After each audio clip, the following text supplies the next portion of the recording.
Dr. Eric Kelly III and a host of phenomenal speakers from all around the globe for this 7-day virtual event that you don't want to miss. The mission of the Black Business Expo is to raise scholarship money from kids all the way from high school all the way from college. The Black Business Olympics is one of the largest Black business showcases in the world. It is an opportunity for businesses and companies to showcase their businesses globally. We are going to be giving away laptops up to $5,000 away to students. Again, I'm Olivia Appleberry, the founder of 2 Cents Finance and one of the speakers for the expo. I am so excited to see you there. For more info, go to www.blackbusinessexpousa.com or call 919-308-9090 and hope to see you there.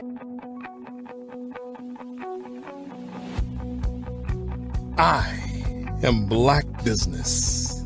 From the moment I wake until the time I sleep. Yes, I am Black Business. I am Black Business. Tell me, are you Black Business? I am Black Business. Do you support Black businesses? Listen, I support Black business because I am Black Business. Black Business Expo, one of the largest business showcases in the history of Black business in the world. The world! Sign up today at www.blackbusinessexpousa.com or call 919-308-9090. I am Black Business. I am Black Business. From the moment I wake until the time I sleep, I am Black Business. I am Black Business. Are you Black Business? I am Black Business. Do you support Black businesses? I support Black business because I am Black business. Black Business Expo, one of the largest business showcases in the history of Black America in North Carolina. Sign up today at www.blackbusinessexpousa.com or call 919-380-9090. I am Black Business. I am Black Business. From the moment I wake until the time I sleep, I am Black Business. I am Black Business. Are you Black Business? I am Black Business. Do you support Black businesses? I support Black business because I am Black business. Black Business Expo, one of the largest business showcases in the history of Black America in North Carolina. Sign up today at www.blackbusinessexpousa.com or call 919-380-9090. I am Black Business. I am Black Business. From the moment I wake until the time I sleep, I am Black business. I am Black business. Are you Black business? I am Black business. Do you support Black businesses? I support Black business because I am Black business. Black Business Expo, one of the largest business showcases in the history of Black America in North Carolina. Sign up today at www.blackbusinessexpousa.com or call 919-380-9090. I am Black business. I am Black business. Over the past few years, we've seen the growth of existing and new initiatives focused on financial inclusion, building global networks, and reducing the wealth gap in response to the idea there's not enough seats at the table. Whether their outcomes are to increase the representation of Black executives on corporate boards, ensure an inclusive global economy, or to create new U.S. African commercial pathways, the strategies are often carried out by separate programs. The question is, should they be? With the continent of Africa being home to more than half of the world's fastest growing economies, the youngest workforce, over 400 companies generating more than $1 billion annually, 700 generating more than $500 million annually that are poised for growth, and being the destination of nearly $5 billion in venture capital in 2021. Diversifying U.S. and Africa commercial engagement by building bridges between African businesses and their U.S. diaspora should begin being seen as mutually beneficial. From helping to reduce Africa's enormous capital gap to catalyzing two-way trade opportunities, the COVID-19 global pandemic hopefully has taught us that global challenges and opportunities are more interconnected than we thought. During the pandemic, African companies like Unicorn Flutterwave, insurance provider Reliance Health, ride-hailing app Yasir, and 54Gene, the continent's first bank of DNA on people of African descent, proved that when African companies have access to networks, capital, and information, they grow big, grow fast, and create solutions that are valuable to the world. This is why Be Direct was created. We are the first U.S.-based but African-centric board preparedness and board search company designed to connect U.S. Black talent and corporations to African businesses. Unique and fundamental to Be Direct's success is our process of helping board candidates adapt their experience and networks to an African context before they're connected to high-growth companies that are looking to locally and globally scale. From our focus groups with African business execs and government leaders, we don't ignore the sentiment that business is easy, but people are hard. Having a pool of board candidates with hard-to-access networks and extensive experience across the business life cycle, including successfully raising capital, is table stakes for an initiative like this. So yes, we have that. But corporate or entrepreneurial success in the U.S. does not guarantee success in Africa. Developed alongside industry partners on the continent, our training program, Be Direct Prep, is designed to transpose their experience to create cultural comfort, understanding, and a commitment to helping businesses in Africa scale. Our board governance sessions are African, continental, and country-specific, integrated with cultural awareness and dexterity training, masterclasses led by African industry execs, and mentoring and coaching from African continental-based facilitators. But even more unique to Be Direct Prep, we cap off our training program with an immersion trip to help candidates that have not been to Africa before see and feel Africa's complexity and opportunity from African soil. We all know traditional network-based board placement has historically left a lot of us out of ever really being in the paid board pipeline. Our strategy supports the work of many great organizations that are successfully filling seats at U.S. board tables by creating more tables for those that are still left on the sideline. It's time to start seeing the role and value of U.S. Black talent and businesses on the continent of Africa differently. Old perceptions and habits limit economic inclusion.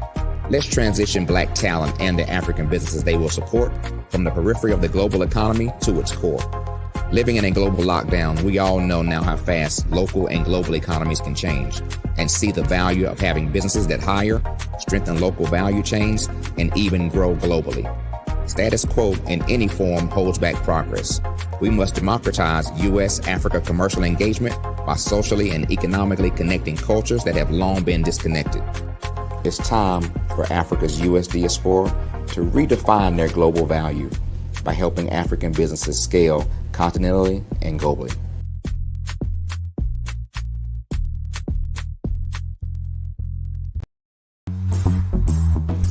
Attention all entrepreneurs and companies. Are you looking for reliable and efficient virtual assistants and back office support to help you manage your business tasks? Look no further than Superwoman Business Services. Our team of virtual assistants provides a full range of administrative support services, including operations management, social media marketing, and much more. We also offer website design services to help you create a professional online presence that reflects your unique brand. In addition to administrative support and website design, we offer business development and structuring services to help you grow your business and achieve your goals. We'll work closely with you to identify areas of improvement and develop a customized plan to help you reach your full potential. At Superwoman Business Services, we understand that running a business can be overwhelming and time-consuming. That's why we're here to help you fly high and achieve success. Our virtual assistants are highly skilled, experienced, and dedicated to providing you with the support you need to thrive. Come fly with us and take your business to new heights. Let us help you become the superhero entrepreneur you are meant to be.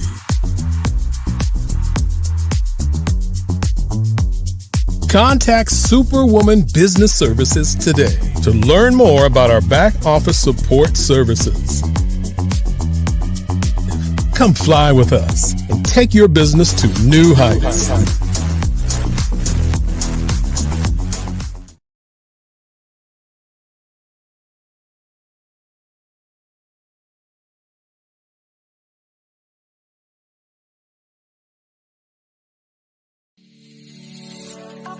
Did you know that our black dollar only lasts for 6 hours in our community?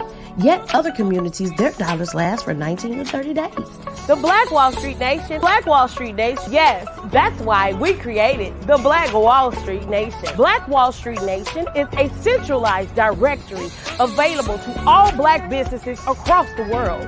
It was created for businesses like you, the ones that want to start and the ones who have a dream that have already started, such as businesses like Drop in a Bucket Productions, Valito Foods, Sugar Tea Brandy Firm, All the Dazzle, Bun Cakeaholic, Miss Riot, and you.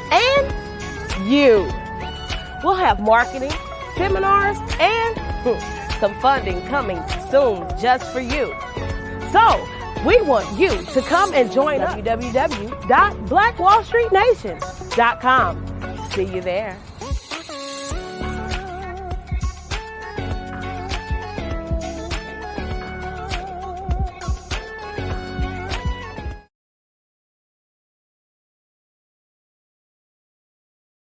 I'd like you to imagine with me, if you will, opening an app where you can collaborate with like-minded individuals from around the world, get inspiration and in-app tools to launch and grow your business, as well as share your knowledge and earn compensation, all in one app. Well, the name of that app is Truso, short for Truly Social. Hi, I'm Matthew Newman, the founder and CEO of Truso. A new concept in social media, Truso is designed from the ground up to be a platform that's both social and empowering for all its users. How exactly do we do that? I'm glad you asked. First, Truso brings the world together via video. Psychologists assert that video provides a significantly more effective connection than audio only. When you enter a community on Truso, you're face to face. Second, on Truso, you don't have to have 1 million followers to monetize. Our business model allows all hosts and moderators to monetize, no matter the size of your following, by 1, producing fee-based content, and 2, inviting others to join the platform as subscribers. Even more, Truso has an in-app resource library with over 100 free resources, forms, and documents to help you build your brand and grow your business. Third, Truso is inclusive. The deaf and hard of hearing communities make up 360 million people worldwide. Unlike audio-only apps, Truso embraces this community, providing a networking platform that allows them to participate via video and closed captioning. We even have a deaf and hard of hearing foundation in the works as well. Fourth, Trousseau is both social and safe. We refer to Trousseau as a virtual extension of the beauty shop, barbershop, and brainchild of the community. A place where there's laughter, along with wisdom, growth-oriented conversation, and genuine connections in a safe space. Trousseau even has proprietary security to ensure we maintain a safe environment for everyone. Where are we at now? Trousseau is live, y'all. We've launched in beta and we're acquiring users daily. We have an incredible development and marketing team, plus amazing celebrity influencers at the table, helping us spread the word around the globe, beginning within the African diaspora and beyond by creating a safe space for growth, connection, and collaboration. We're truly excited about Trousseau. We've created something special for which there is a global market. And we invite you to embark on this journey with us as a shareholder. The future for Trousseau is truly bright. Join us and let's go there together.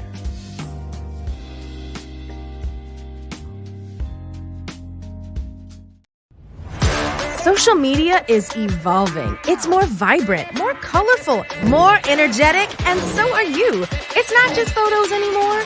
It's video, it's audio, it's subscriptions. And now there's Fanbase, a new monetized social network.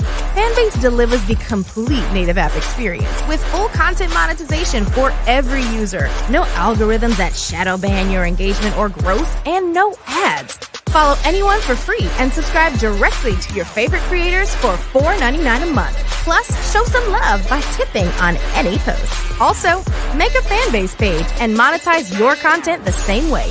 Finally, connect with your followers by posting the amazing content you already create. And now, get paid for it. It's time to energize and monetize, because everyone's a fan of something and everyone has a fan base.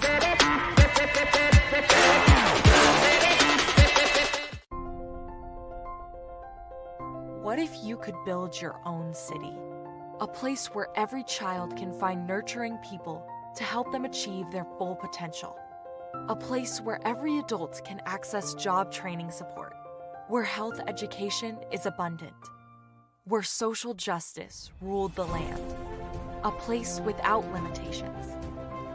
Welcome. You have arrived at STEM City USA. It is what every city should be. A safe and trusted community where you find people and resources to help you become everything you are and beyond. STEM City is unlike anything you have ever experienced. It is a digital twin of the world around you, only better. STEM City is about energy and soul renewal. It is more than a digital world. You can almost feel the power of live cultural events, music, and theater. STEM City promises a better future for children with caring mentors and hands-on activities with dedicated tutors to support our youth. STEM City is your passport to a healthy lifestyle with weekly events addressing our community's many issues. STEM City is your financial well-being with helpful information on wealth management, career advancement, job training, and so much more. STEM City is the community you deserve. It is the city where your dreams can come true. STEM City USA, a place in the sky that is accessible to all who reach for the stars.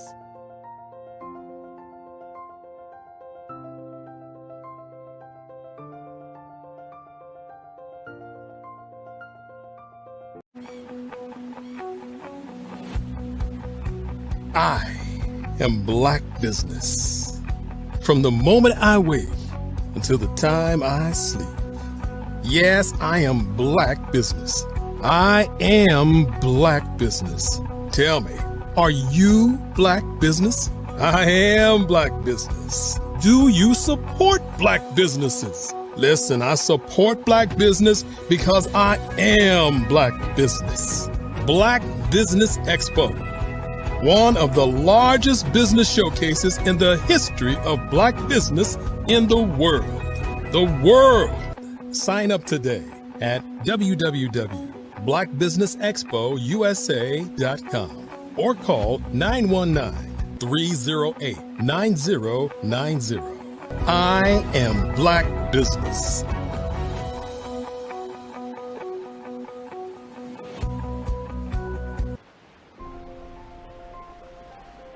What if you could build your own city? A place where every child can find nurturing people to help them achieve their full potential. A place where every adult can access job training support, where health education is abundant, where social justice ruled the land. A place without limitations. Welcome. You have arrived at STEM City USA. It is what every city should be. A safe and trusted community where you find people and resources to help you become everything you are and beyond. STEM City is unlike anything you have ever experienced. It is a digital twin of the world around you, only better. STEM City is about energy and soul renewal. It is more than a digital world. You can almost feel the power of live cultural events, music, and theater. STEM City promises a better future for children with caring mentors and hands-on activities with dedicated tutors to support our youth. STEM City is your passport to a healthy lifestyle with weekly events addressing our community's many issues. STEM City is your financial well-being with helpful information on wealth management, career advancement, job training, and so much more. STEM City is the community you deserve.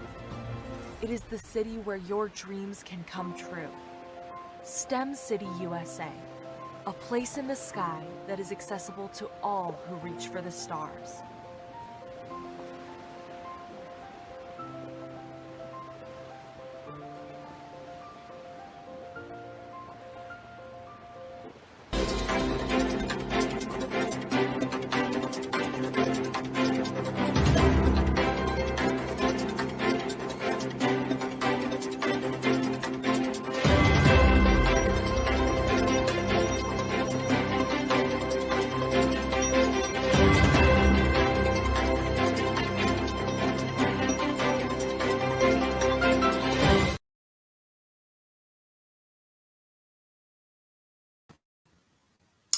Good afternoon, business owners, entrepreneurs, thought leaders, and corporations. Welcome to the Black Business Network.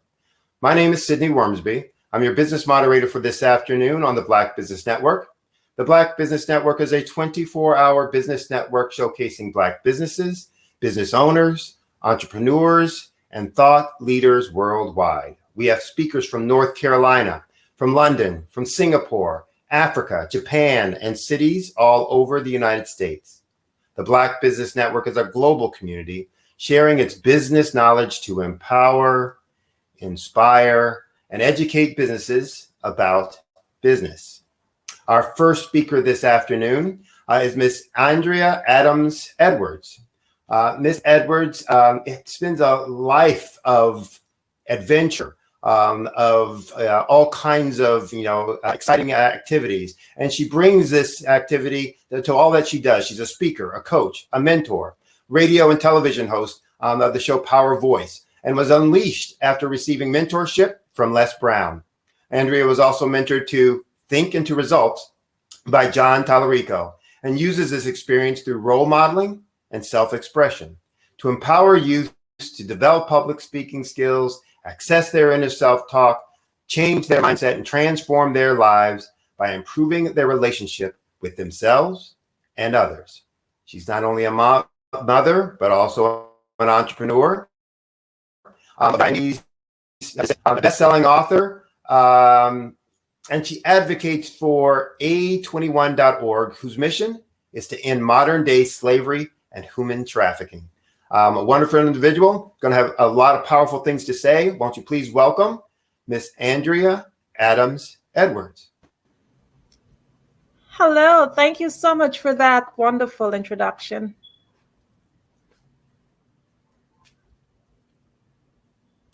Hi, Miss Edwards, how are you?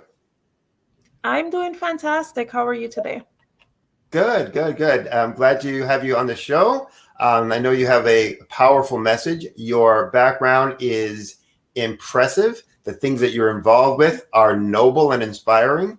So I'm going to get out of your way. And as we say, genius is common. I'll see you on the other side. Good afternoon, audience. It is indeed an honor. I'm humbled to be able to share with you some of my expertise on this amazing network. Thank you again, Dr. Kelly, for having me the opportunity to present. I'm just here to share with you this evening on how to craft and promote and profit your path to online course success. So, are you eager to launch your course, but are you uncertain about the necessary steps to take? I'm going to help you with some tips this evening on how you can do so. As a business owner, sometimes as a coach, a teacher, educator, you just want to be able to get your content out there. But in many cases, it's so difficult because sometimes we're not tech savvy. Sometimes we just don't know how to get there. And you know what it said, if you're uncertain, the best thing to do is to ask. It really lends help in that learning curve. In today's session, you'll discover the benefits of having an online course, understanding the e-learning platforms, their cost, and how to choose the right one for your needs, a step-by-step guidance on creating your perfect course, harnessing the power of AI in course development, and effective strategies for marketing and selling your courses. So let's get to it. So we're going to first create by looking at some of the advantages of having an online course. Some of them are the huge market. There's a huge market for online courses. There is a possibility of increased income. You can leverage your time. You know, time is money. You can create more leads for your coaching business. You can set your positioning in the market. You can better impact the world. And you can take the content that you've made for your course and you can repurpose it. So, in terms of being able to have a piece of the pie, as we call it, the online marketing or the e-learning market was valued at $197 billion, and that was in 2020. And guess what? It's expected to grow. So why not just grab a piece of that pie? By 2030, it's expected to be valued at about $840 billion in income from online platforms. So make sure that you do not miss out. So this year is actually a growth rate of about 17.5%. That's between 2021 to 2030. I know that sounds like a lot of information, and we really and truly just want to get down to how do you do it. So some other advantages that we have is increased income. As a coach, there are numerous ways to earn your income. Group coaching is actually one of the most popular ways. For me personally, when I started out coaching, I just wanted to do one-on-one coaching. But after coaching many persons one-on-one and going through training, I realized that, hey, there's a great love and appreciation for group coaching. There's so many advantages of it. And one of the advantages is actually your time.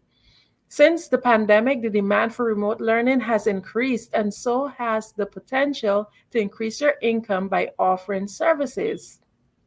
An online course helps you to earn that additional income outside of your traditional job. You might have noted, like many of the speakers that we have here, they're business owners, but quite a few of them also have that 9 to 5.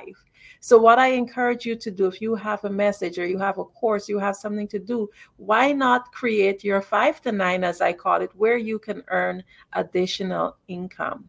So as I said, you get to leverage your time better, which is another advantage. Having a course moves you from working not only with one-on-one clients, but to many, because this means you can serve and help more people in your target market with the skills that you have. By creating an instructional video and publishing it online, anyone across the globe can learn at any time of the night or day. Your students will be able to watch your videos on their own time, which means that they don't have to take time out of the day just so that they can learn from you. And the best part is that if someone lives in a different continent, they still have the same access. As long as you have access to high-speed internet, it means that you have access to learn. Isn't that amazing? Another advantage of creating a course is that you can create leads. The whole idea of having a business is to grow it, and you need to grow it by creating your leads. So if you're putting together an e-course, you can help your students online and get them to take a higher price course. So for example, you already have a course and your students would have already gained trust in you. You would have already built that rapport. You can introduce your course, your new course, from an existing course. So that's quite an advantage. Next, you can have a great positioning in the market. Having another layer to your offers or your products is always and has always been one of the greatest things a business can do. Many times we engage in leads in terms of having layers, because sometimes we buy something and before we know it, we're buying something else to complement that. This is the same way your course works. You can put different layers to it, or we call different tiers. So for example, you can have a beginner friendly course, and then you can have a more advanced course. So there's ways that you can actually add value to your courses and actually increase your income. And for me personally, one of the advantages that I find highly impacts me is the impact that my skills and my knowledge will have on the world. What a great thing. If you have a coaching business and you're working on one-on-one, one of the things that you will find is that most of the clients have the similar or the same conversations. And I can give you a personal example of that, because when I started coaching, I wanted to do empowerment coaching. And after I was going through my hours to gain my certification, I realized that there are two things that each person had in common, and it was communication issues and relationships, and they could not exist without the other. And for me, it just went back with everything else that I believed in. I'm still able to empower people, but I have a better understanding now of communication and relationships, and I can help people who really want to know more about that or to solve a problem relating to them. A lot of your client sticking points are common, and guess what? If you write a course, many people will want to benefit from it. There are also ways that you can go online. There's certain websites where you can learn what people are looking for. But we'll talk about that as we move forward. Now, the other thing you can do, another advantage, is to repurpose that content. Yes, you spent your time, you made your videos, you write out your coursework, you did all of that. Maybe you even have videos of in-class teaching, whatever it is, but you can repurpose all of that content. The content you create for your e-learning platform can be repurposed for many other platforms. It could be used as blog posts, for social media mentions, emails, mini courses, lead magnets. Content is often key to conversations and growing your business. So you have a course ID and you understand the numerous advantages of creating and selling this course.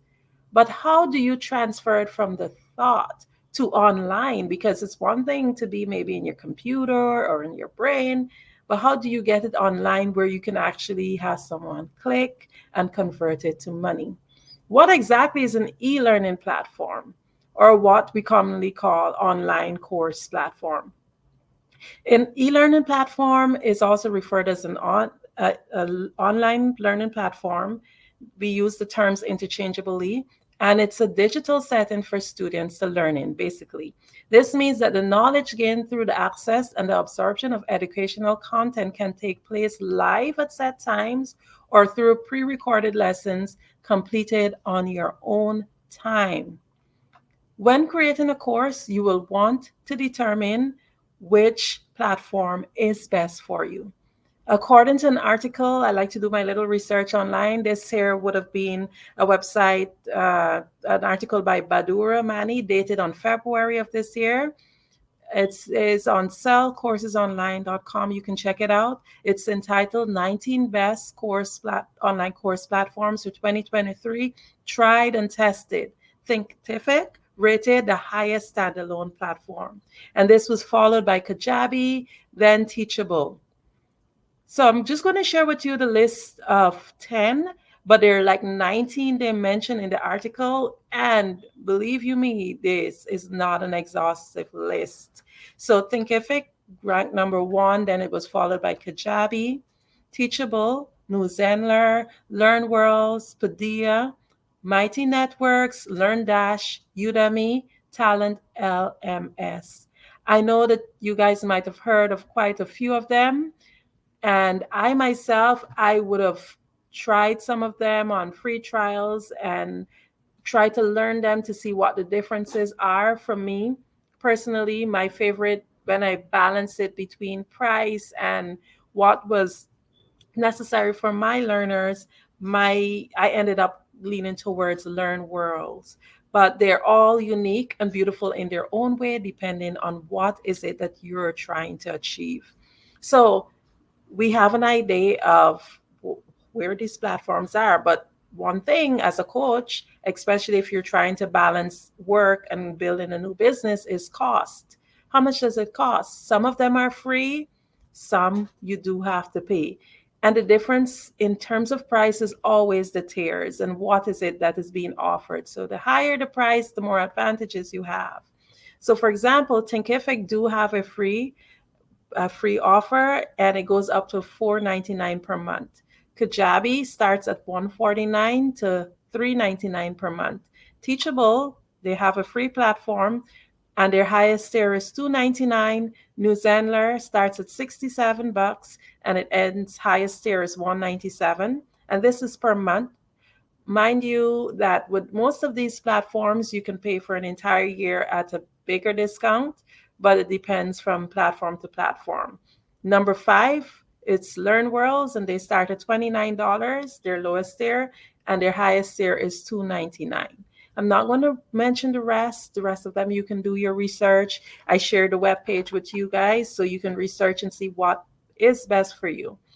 I only listed the top 5 from the article. However, when you're selecting a platform, ensure that you read the benefit that comes with each price tier, because this will help to determine which is best according to your current needs and, of course, your budget.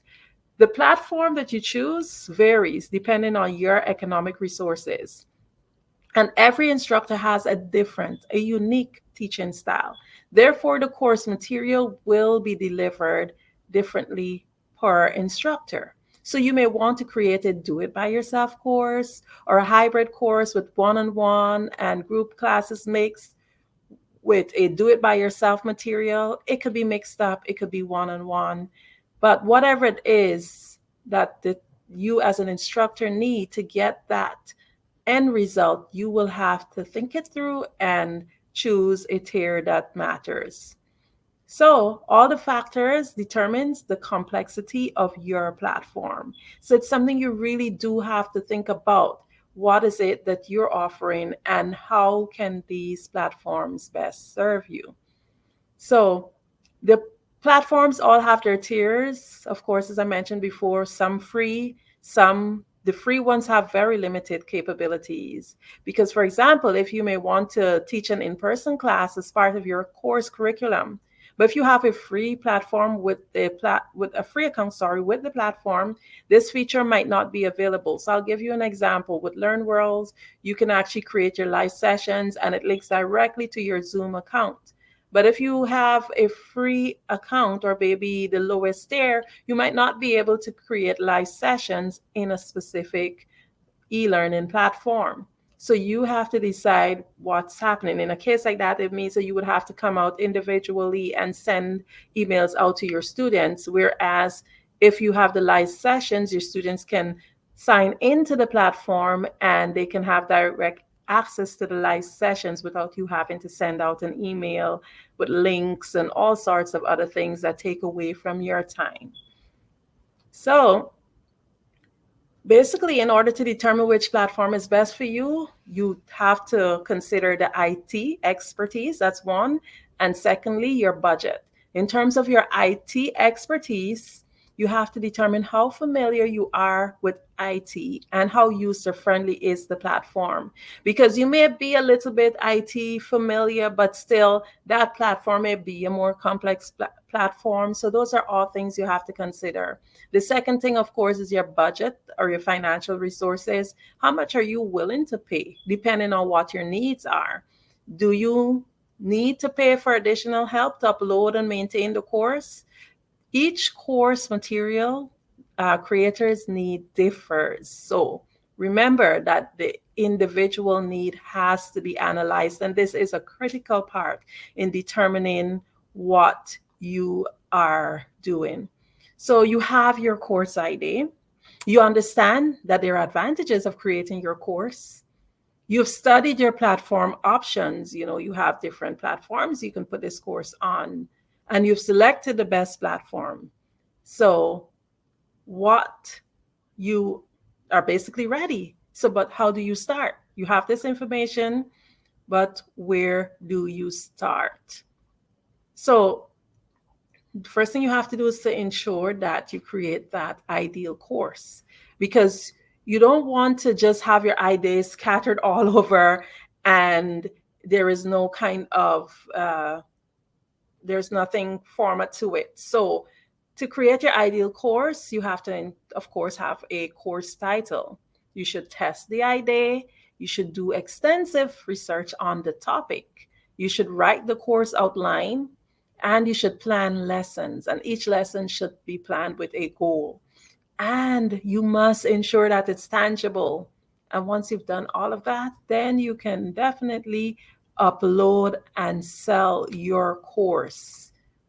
So let's go back to creating your course title. We're going to dive a little bit into that. So you must know your audience.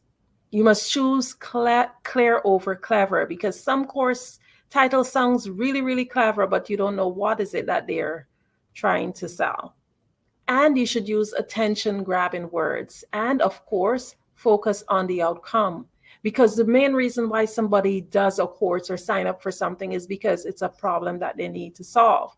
So if you can have that problem highlighted, or the solution, I should say, because it's an outcome we're focusing on, highlighted in the course title, then you will get the attention that you need. Now, you should test the idea, of course. It's important. This is actually one of the most important steps, because you want to be sure that there's sufficient demand for the topic. Before going to work, measure the demand for the topic at hand. Ask a group of friends, as well as your existing audience, what they think of the subject you have in mind. You can test it out by sharing polls online or forums to your audience. You can make a short tutorial first, monitor its performance, see how many people are looking at it. Then you can follow up on the tutorial on social media or via email, asking your audience if this type of material is something they're interested in. You can also use websites such as answerthepublic.com to gather information. What this website does is tell you what people are asking for. It actually gathers, it's like an AI website that gathers details and gathers data on what people are asking for. What are they asking for in the search engines? So you can see those hot topics, and if you can solve whatever problem is there, then you can go right ahead and have that course launch. Of course, you need to do extensive research on the topic. As the expert, you never want to find yourself sharing incorrect information. That will definitely quickly damage your reputation. So ensure that you have extensive knowledge on the topic. As part of your thorough learning process, go beyond what the course attendees will actually expect. Go beyond what they can find on Google. Go to libraries, go wherever it is you got to go, to special webinars, and go to even your competitors' classes. see what they have to offer. Also, you can perform keyword searches. Of course, we have the internet, so make sure you utilize that fully. So from this, you can get a better feel of all the kinds of questions that your audience might be interested in. Then, of course, you write the course outline. Now it's time to develop the curriculum or the outline of your course. So you write it down and you list different lessons. Break it down to main topics that you would want to cover. Go in logical order and try to make your ideas evolve naturally from one to the other to ensure a smooth and frictionless learning process. Now we have the lessons. Each lesson, you will have a lesson for each week or each session. So you have to plan each lesson with a goal. Decide what is the outcome of each lesson. What is the takeaway point? That is very important because you want to ensure that whatever it is that you're trying to have your students learn, that point has actually been highlighted. Now you have to ensure that your course is tangible. No one will want to buy a course unless they're going to receive a measurable benefit from it. Was it solving a problem? Or is a skill being obtained? How will this course actually help the buyer? Because I'm not going to buy something at the end of the day that's not going to help me. I'm not going to spend my money buying stuff that's not going to help me. Now, you can also use AI. You can use AI to create your program.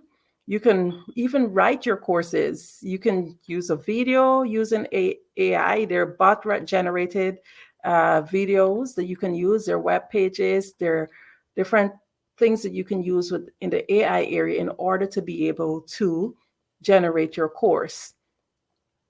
The bot-generated copy gets a lot of things right. It's concise, professional, and conversational, and many times even engaging. And if you're able to introduce the topic with just a simple prompt, you can rely on the AI tools to help you to create your course. Many of us, we're quite old-fashioned and we want to just have our own content and fully ours. That is great.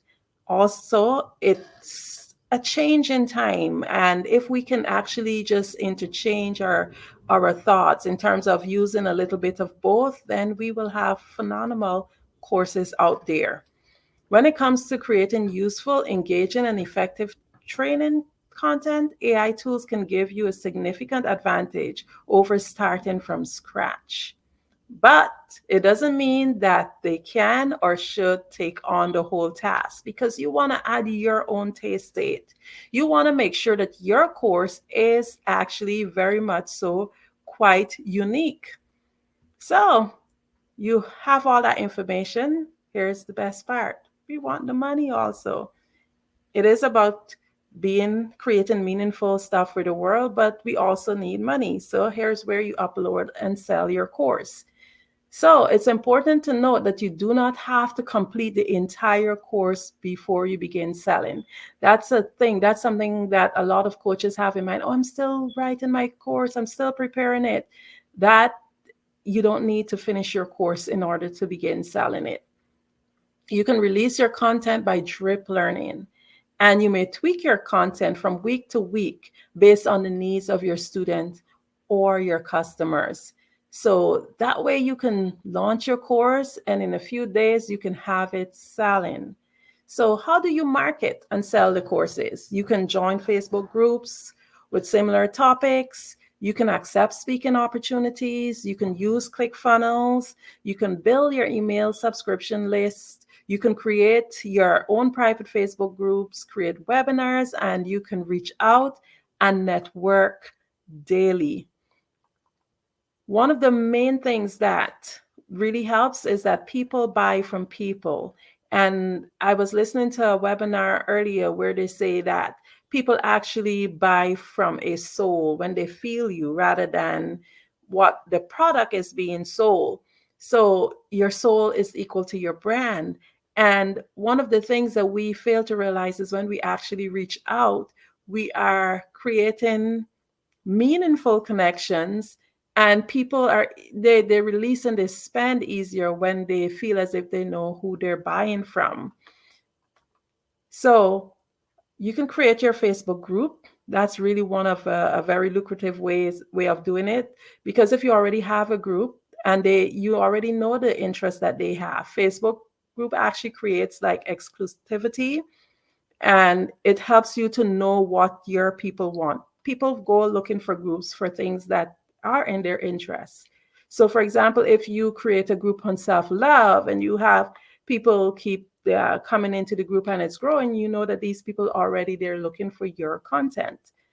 And it also helps you to create meaningful relationships with your customers, because your customers would have already started to know you better. And once you've created that group, then you can easily put out posts saying, hey, I have this course, would you be willing to join? And then it's easier for you to sell it that way.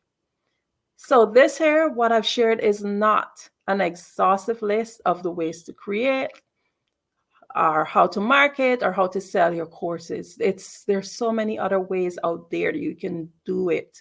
But this here gives you a guidance, it gives you a start. The entire idea is just to be creative. Most of all, be consistent, because consistency is what gets you there. And think outside of the box and be authentically you.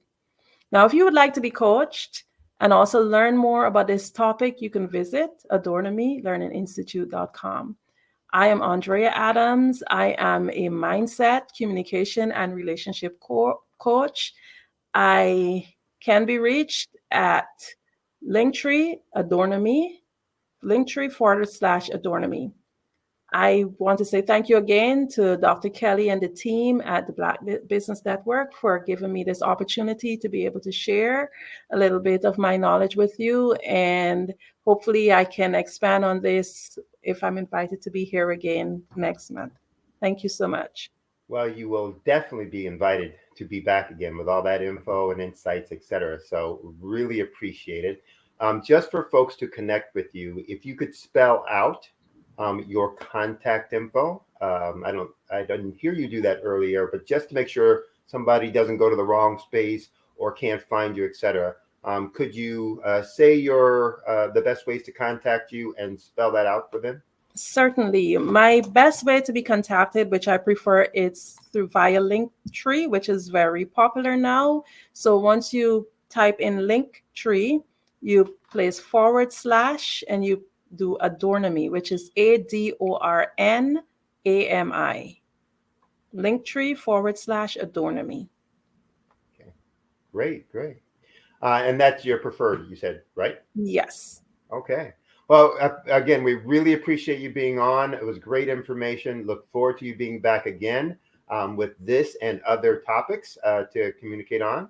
And look forward to hearing more about the adventures that you're on. It's quite a list of yes. things that you're doing. Scuba diving, skydiving, like where don't you dive? Yes, my next plan is the bungee jump. All right. You have fun with that, all right? All right. Remember, genius is common. We'll see you on the other side. Thank you.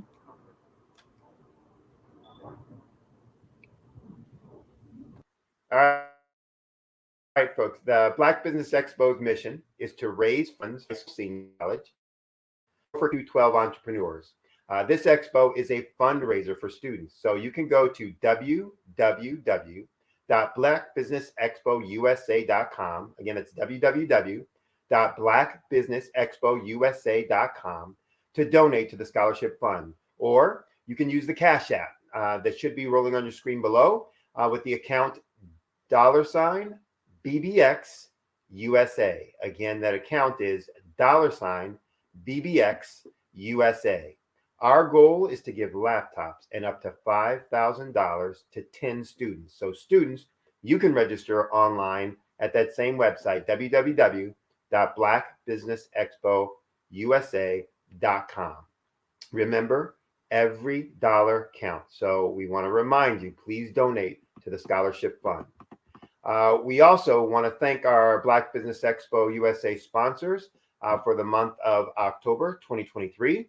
Those sponsors include NC100, Moody Capital Partners, Suede Soul, Lotus Richer Coaching and Training, Carolina, Virginia Minority Supplier Development Council, Step Management, Barbara H. Smith, LLC, Margie McLean Foundation, Inc., Genius is Common, Earth Essentials, Milani Shani Global, the Executive Women's Success Institute, the Quality Coaching Company, Superwoman Business Services, Creative Force Studios, Lee Entertainment, Artistic App Design, First Atlantic Insurance Company, 5-Star BDM, and the Black Business Expo USA. And remember, genius is common. I'll see you on the other side. Attention all entrepreneurs and companies. Are you looking for reliable and efficient virtual assistants and back office support to help you manage your business tasks? Look no further than Superwoman Business Services. Our team of virtual assistants provides a full range of administrative support services, including operations management, social media marketing, and much more. We also offer website design services to help you create a professional online presence that reflects your unique brand. In addition to administrative support and website design, we offer business development and structuring services to help you grow your business and achieve your goals. We'll work closely with you to identify areas of improvement and develop a customized plan to help you reach your full potential. At Superwoman Business Services, we understand that running a business can be overwhelming and time-consuming. That's why we're here to help you fly high and achieve success. Our virtual assistants are highly skilled, experienced, and dedicated to providing you with the support you need to thrive. Come fly with us and take your business to new heights. Let us help you become the superhero entrepreneur you are meant to be.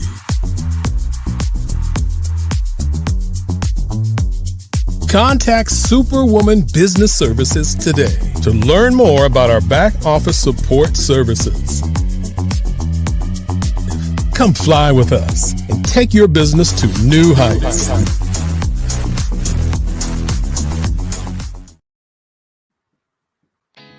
Did you know women represent just 3% of Fortune 500 CEOs and less than 15% of corporate executives at top companies worldwide?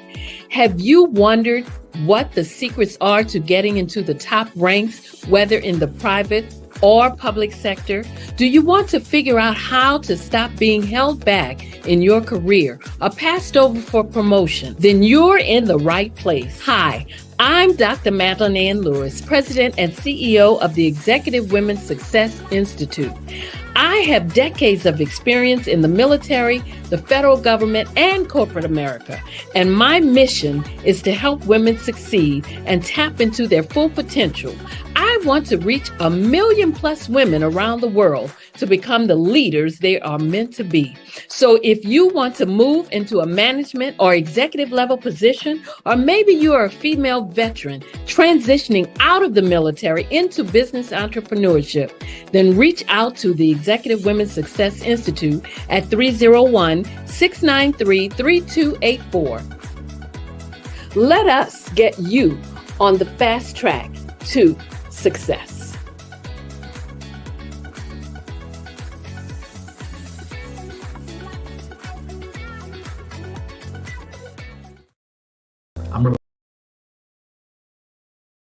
I'm Ramon Gray, founder of Smart Hustle Magazine and smallbiztechnology.com.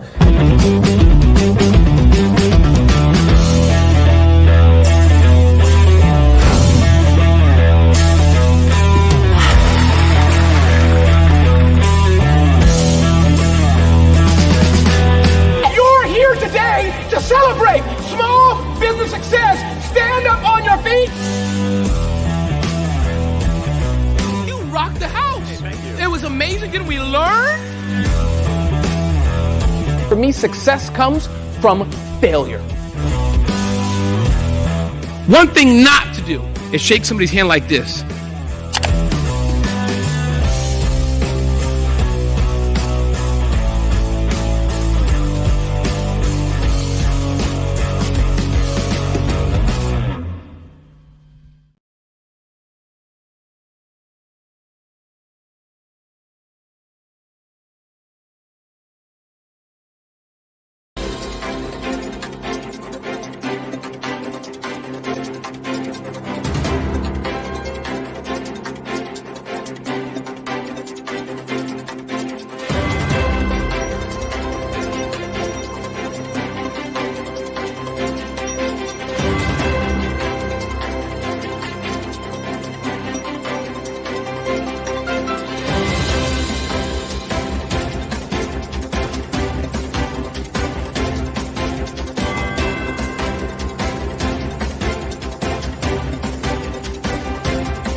Dr. Eric Kelly III and a host of phenomenal speakers from all around the globe for this 7-day virtual event that you don't want to miss. The mission of the Black Business Expo is to raise scholarship money from kids all the way from high school, all the way from college. The Black Business Olympics is one of the largest Black business showcases in the world. It is an opportunity for businesses and companies to showcase their businesses globally. We are going to be giving away laptops up to $5,000 away to students. Again, I'm Olivia Appleberry, the founder of 2 Cents Finance and one of the speakers for the expo. I am so excited to see you there. For more info, go to www.blackbusinessexpousa.com or call 919-308-9090 and hope to see you there. I am Black Business. From the moment I wake until the time I sleep. Yes, I am Black Business. I am Black Business.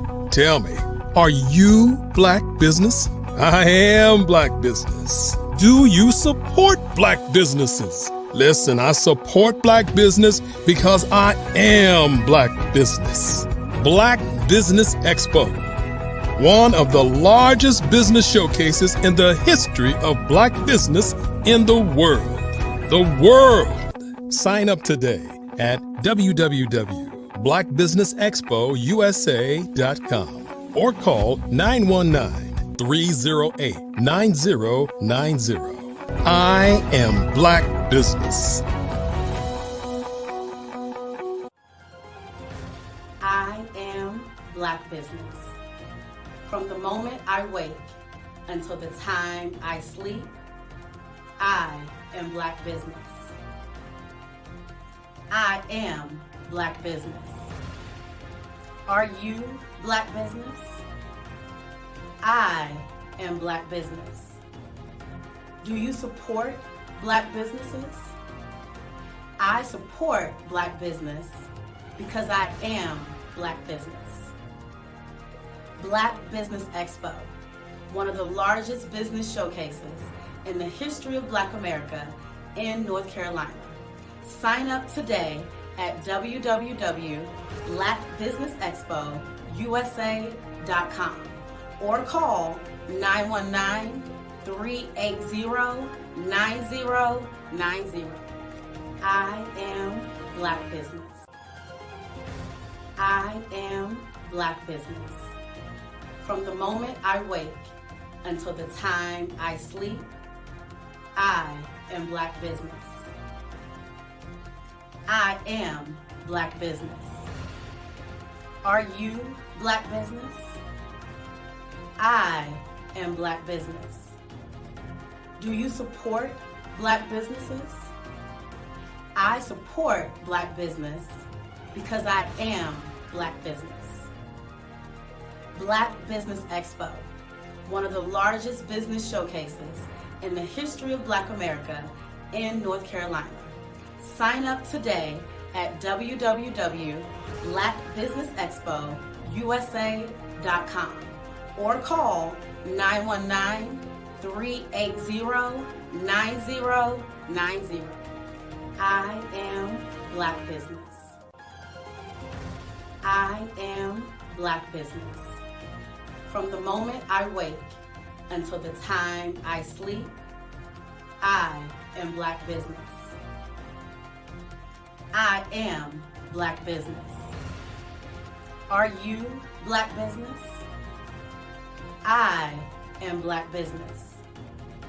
Do you support Black businesses? I support Black business because I am Black business. Black Business Expo, one of the largest business showcases in the history of Black America in North Carolina. Sign up today at www.blackbusinessexpousa.com or call 919-380-9090. I am Black business. I am Black business.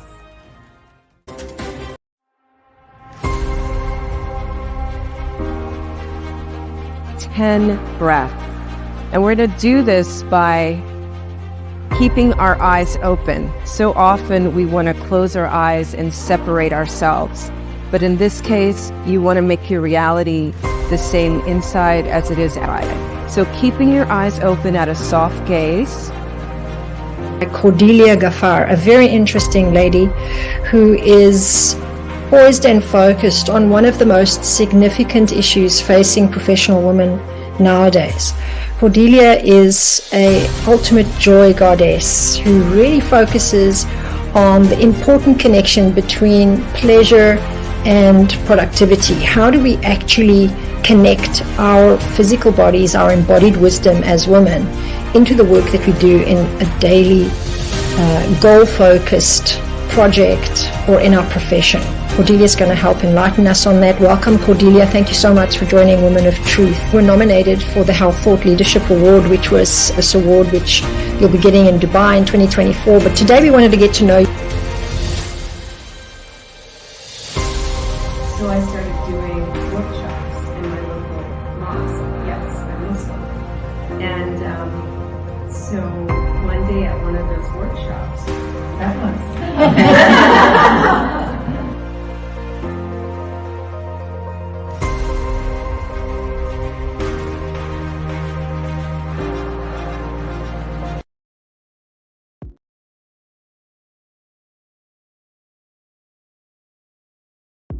The Black Business Network and Black Business Olympics are essential platforms for Black business owners globally. They provide the tools and support you need to succeed in today's competitive marketplace. Join us today as we collaborate together with businesses from around the world to support our children, students, and young future entrepreneurs, Black businesses and corporations. We raise funds for students going to college and young entrepreneurs who are aspiring to be business owners, and we invite you to be a contributor today. Visit the website www.blackbusinessexpousa.com to connect with and learn more about how the Black Business Network and Black Business Olympics can help you not only share your amazing business story to businesses, but also serve future generations.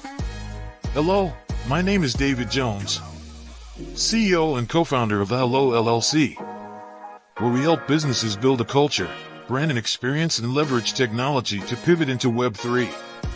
Join the Black Business Network streaming live into Roku, Metaverse, STEM City, Black Multiverse Enterprises, Hulu, YouTube, iHeartRadio, Apple, Facebook, LinkedIn, Spotify, Twitch, and Google Podcasts.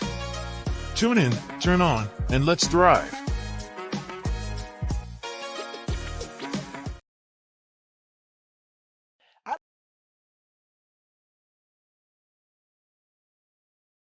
I'd like you to imagine with me, if you will, opening an app where you can collaborate with like-minded individuals from around the world, get inspiration, and in-app tools to launch and grow your business, as well as share your knowledge and earn compensation, all in one app. Well, the name of that app is Truso, short for Truly Social. Hi, I'm Matthew Newman, the founder and CEO of Truso. A new concept in social media, Truso is designed from the ground up to be a platform that's both social and empowering for all its users. How exactly do we do that? I'm glad you asked. First, Truso brings the world together via video. Psychologists assert that video provides a significantly more effective connection than audio only. When you enter a community on Truso, you're face to face. Second, on Truso, you don't have to have 1 million followers to monetize. Our business model allows all hosts and moderators to monetize, no matter the size of your following, by 1, producing fee-based content, and 2, inviting others to join the platform as subscribers. Even more, Truso has an in-app resource library with over 100 free resources, forms, and documents to help you build your brand and grow your business. Third, Truso is inclusive. The deaf and hard of hearing communities make up 360 million people worldwide. Unlike audio-only apps, Truso embraces this community, providing a networking platform that allows them to participate via video and closed captioning.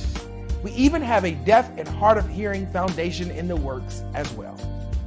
Fourth, Truso is both social and safe. We refer to Truso as a virtual extension of the beauty shop, barbershop, and brainchild of the community. A place where there's laughter, along with wisdom, growth-oriented conversation, and genuine connections in a safe space. Truso even has proprietary security to ensure we maintain a safe environment for everyone. Where are we at now? Truso is live, y'all. We've launched in beta and we're acquiring users daily. We have an incredible development and marketing team, plus amazing celebrity influencers at the table, helping us spread the word around the globe, beginning within the African diaspora and beyond by creating a safe space for growth, connection, and collaboration. We're truly excited about Truso. We've created something special for which there is a global market. And we invite you to embark on this journey with us as a shareholder. The future for Truso is truly bright. Join us and let's go there together.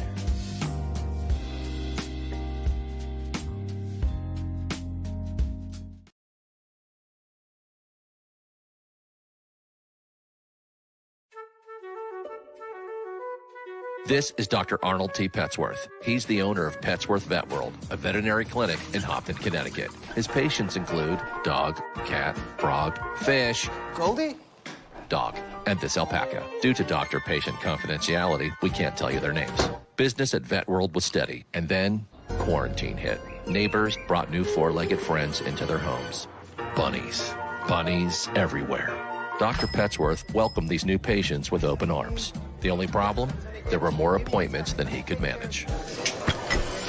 That's when Dr. Petsworth turned to his American Express business card, which offers spending potential that's built for his changing business needs. He decided to hire a new assistant, Julio, and with spending power built for business purchases, he used his card to furnish a new exam room. Together, Dr. Petsworth, Julio, and American Express Business made sure all the pets of Hopton got the love and care they deserved.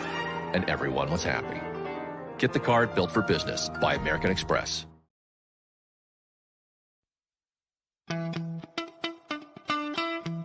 How many times have you been asked to help someone you didn't even know? A student, a business entrepreneur? Or did you ever even ask, where did they end up? That business, that friend, that entrepreneur. Well, just maybe they ended up in a gang, bankrupt, homeless, or worse, dead. Maybe they turned to crime, drugs, and alcohol. Did you ever wonder?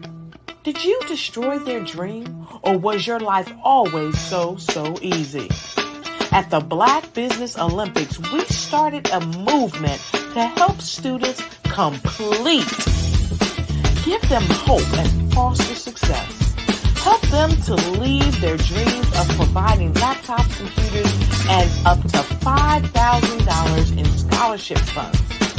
Today, we ask you to help a student a business owner, or an entrepreneur to realize their dream by sponsoring them, supporting them, and buying from them. Consider this. With $1.6 trillion in our Black community, we only ask for a small donation for our students, our businesses, and our entrepreneurs. And you can change a life today.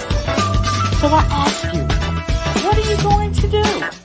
Sit on the sideline and watch our students in high school be leaving, miss out on their dream from lack of resources?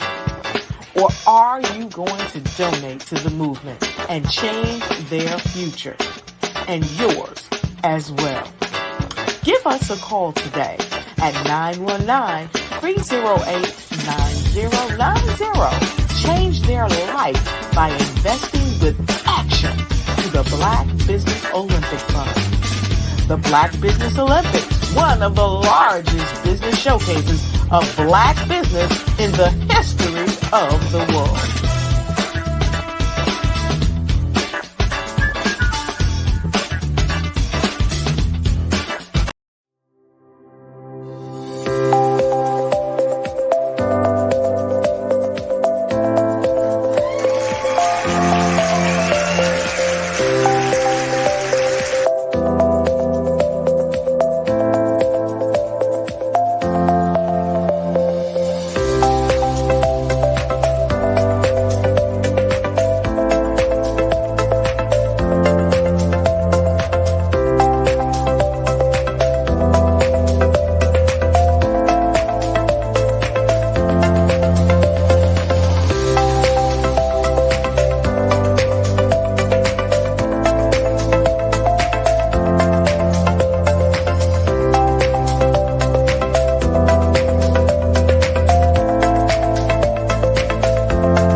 I am Black Business.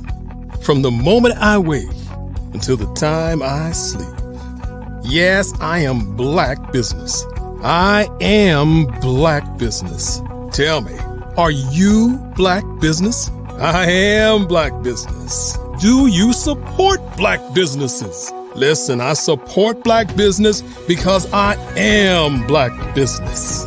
Black Business Expo, one of the largest business showcases in the history of Black business in the world.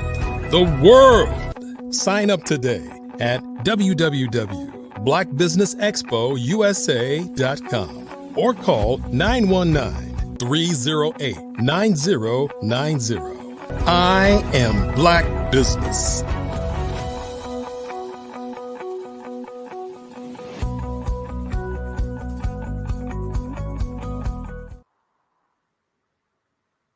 Good afternoon, business owners, entrepreneurs, thought leaders, and corporations. Welcome to the Black Business Network. My name is Sydney Wormsby, and I'm your business moderator for this afternoon on the Black Business Network. The Black Business Network is a 24-hour business network showcasing Black businesses, business owners, entrepreneurs, and thought leaders worldwide. We have speakers from North Carolina, London, Singapore, Africa, Japan, and cities all over the United States. The Black Business Network is a global community sharing its business knowledge to empower, to inspire, and to educate businesses about business. Our next speaker this afternoon is Miss Cordelia Gaffar. Miss Gaffar is the ultimate joy goddess, a soul medicine woman guiding women to have multiple orgasmic sex every time. She's a holistic healing practitioner, certified in sports nutrition, and a certified Movement 109 facilitator.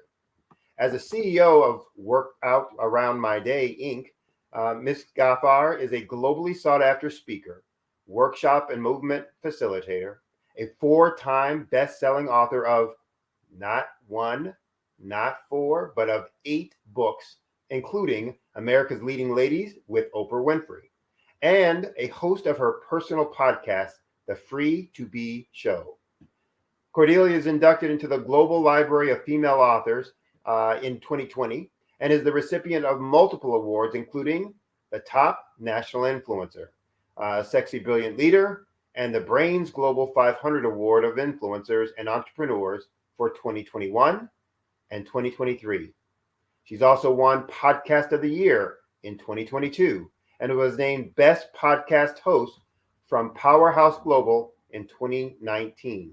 She left her position as a CFO for a small IT firm in Washington, D.C. 19 years ago to homeschool her 6 children and to do all those other things that I talked about earlier. She's been featured on American Media Meditating Radio, British Muslim TV, South African Radio 786, Soul Wealth Radio in Washington, D.C., and Fox News. She's a busy, busy lady. I present to you Miss Cordelia Ghaffar. Hi, Sydney. How are you? Good to see you again. I'm great. Good to see you too. Yeah, and you know what? There's more stuff that's not on there, but I'll tell them in my presentation. Well, I don't know how you get time to do all that stuff. That's amazing in terms of the things that you've gotten involved with. But it also, the number of awards and recognition that you've received really speaks to the power of what you do, and the power of what you say, and how people connect with that. So I'm going to get out of your way so you can show them all of that info. And as we say, genius is common. I'll see you on the other side. Thank you, Sydney. So today I want to start out with one of my favorite quotes from one of my favorite people.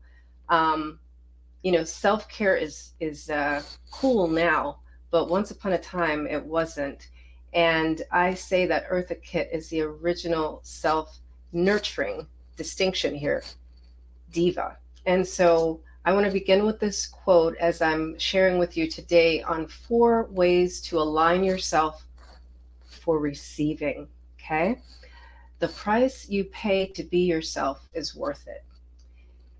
And when I say receiving, I'm the ultimate joy goddess, helping women to be multi-orgasmic. And statistics show that 62% of women are sexually unsatisfied and 80% don't even have orgasms. So what I'm not going to talk to you about today is how to have an orgasm, but in order to have an orgasm, you must be in a frequency of receiving. And so this, in this way, I will give you a viewpoint from how to nurture yourself for that. So I was saying before we begin, one of the things that has happened recently is I have been nominated for Health Thought Leader, and that is because of this work with helping women to be multi-orgasmic, because orgasms, so there's having sex, right? And which is good for health. It's a good physical activity. However, if you don't have that inner spiritual alignment and free your body, your nervous system, and your muscles to receive, then it doesn't lower your blood pressure. It doesn't help you with your immune system, and it doesn't adjust your gut flora, which is the mind behind our immunity. So I have created 2 processes. One I mentioned in this book, my foundational Replenish Me process, and my Detached Love book. And today I'll give you a glimpse of my newer process called the 4-Mind Alignment. So my goal is to help you to finally get into the vibration and frequency of receiving. So what we're covering today is, number 1, I have these 4 minds, right? And the first mind is the lotus verse, which is your reproductive organs. The second mind is your stomach mind. The third mind is your heart mind. And the fourth mind is your brain. And so let's first understand that when I say lotus verse, yes, in the physical form, we are talking about the reproductive organs, but on a larger scale, also hear everything I say from a spiritual perspective. Your lotus verse literally is the portal between worlds. And so how can you adjust yourself to be in the receiving? Oftentimes, when women have sexual dysfunction, they are recommended to implement a practice of self-pleasure. Well, the great news is part of the reason I started my Free to Be show is to have conversations with real people that are actually implementing things that are recommended to see how well it actually works, because I love to research, not just through reading, but through conversation, case studies, and experiential stuff with myself. And a recent guest on the Free to Be show, who is now an intimacy coach, once upon a time was not multi-orgasmic or even orgasmic, and self-pleasuring did not help her with that. So if this sounds like you, please listen in. What I am calling you to do is not to aim for any kind of outcome. Just be in the awareness of your body. There's so many parts of our body that give us sensation, right? We often hear that we're spiritual beings living in having a physical experience. And to that point, we have spiritual senses as well as physical senses. So when I am inviting you to experience your lotus verse as the portal between worlds, that is being in the awareness of the sensation of your body. So just simply, using your fingertips to touch perhaps parts of your body that are not normally touched. And it doesn't even have to be your genitalia. It could be your toes, it could be your kneecaps. It could be the back of your calves, but just be in the practice. During the day, right? A lot of the women I work with are really, really intelligent. And so they're always up in their heads. So one of the practices I tell them to do is just touch your body. You can simply hug yourself. So simple, right? But that little squeeze is a recognition that you live in a body and that body needs something. And sometimes when you hug yourself, you'll be in the awareness of, oh, it feels good to be compressed. And in fact, studies also show that we need 8 hugs a day to survive, right? So think about that in terms of how many hugs you're getting, and 12 to actually thrive. So if you're having a bad day every day and you're always stressed out, check in with your how often you're being touched, how often you're touching yourself. And again, I am not talking about a self-pleasure sexual practice, but a non-sexual practice that allows you to experience the pleasure of your body. Now, how does that get to be a spiritual experience with your lotus verse? Quite simply, once you reintroduce sensation to your body, then you will also unthaw. I guess I call it numbing, right? So a lot of women are numb just simply because they don't feel, right? And the not feeling is because they're not receiving touch and they don't practice touch. And so when you practice touch with your lotus verse, and that would be just holding onto your hips, maybe just touching your waist, or massaging, your glutes. These are ways to reawaken sensation in your lotus verse. And the most remarkable thing that I've noticed with my clients when they do this simple practice is they get messages. Yeah. And I say that those are divine inspirations or intuition that come through when we relax our muscles and our nervous system enough to accept divine wisdom. And we always, there's so many chakra systems. They say that there are actually 108 chakra systems. And if you're not familiar with it, I do briefly discuss it in my book. But if you've ever taken a yoga class, they'll talk to you about your crown chakra, your third eye, and things like this. Well, your what did I bring up? Chakras. Oh, no, I'm falling off. Anyway, the point is, when you that's why I brought it up, right? So we often hear that divinity comes from the crown chakra. And in my 4-mind alignment, which I've created myself from my own research, remember, from case studies, reading, conversations, all the things, is that in fact, the wisdom, the divine wisdom, at least for women, comes through your lotus verse. And so when you're in the recognition of the divinity of your lotus verse, you will get messages. Try it. I'm all about fact checking, because the women I work with are super highly intelligent, and they, it takes them a lot to trust, and they will read and research, and so try it. Just spend some time rubbing your hips, your glutes, and your navel area, and see what comes up for you. Experience the relaxation in your nervous system and in your body, and really allow yourself to deepen that connection and knowing and understanding.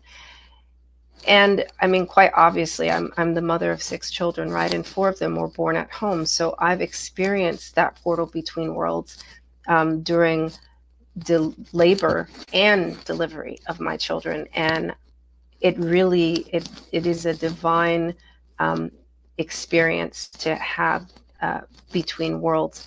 And you can experience this whether or not you've ever had a child. The other part of helping cultivate that relationship with your lotus verse is for women out there who are single. You will have a new appreciation of your body and who is qualified to be in that spiritual space with you. Because when you have intercourse, you are inviting someone into your spiritual courses. So there's that. And I'll leave that part, there, but just understand the number one alignment is an invitation to creating a relationship and cultivating a regular relationship with your lotus verse, and that's a non-sexual practice. Okay, so now the second alignment that I want you to think about is, what is your relationship with your stomach mind? So at the beginning, I said that your gut flora is the mind behind our immune system. And again, along the lines of inputs, right? Do you eat to live, or do you live to eat? Think about that for a minute. Which is it? So one of my certifications is in sports nutrition, but I also practice Unani Tip, which is a traditional Islamic practice of using food as medicine. And actually here, I'm going to tell you 2 stories. One is once upon a time, about 21 years ago, I can't believe it, I had postpartum depression with my second child. And I opted to heal myself by using food as medicine, because it was very important to me to pay attention to my inputs. And I didn't want anything that was not good for my baby to be in my breast milk. So I refused the prescription for Prozac and opted for learning every food possible to eat to cure depression, right? And so what I discovered is, yes, there are certain quality foods, high, ones that have natural high fats, and also ones that clean out your gut flora. So there's 2 ways that you can regularly detoxify your system. Number 1 is through sleep, and number 2 is through eating bitter, dark, leafy green vegetables. And so, in one of my books, actually, can you see it behind me? Workout Around My Day, the only health guide that moms need. I actually have recipes in there to help you with foods to eat to support your stomach mind.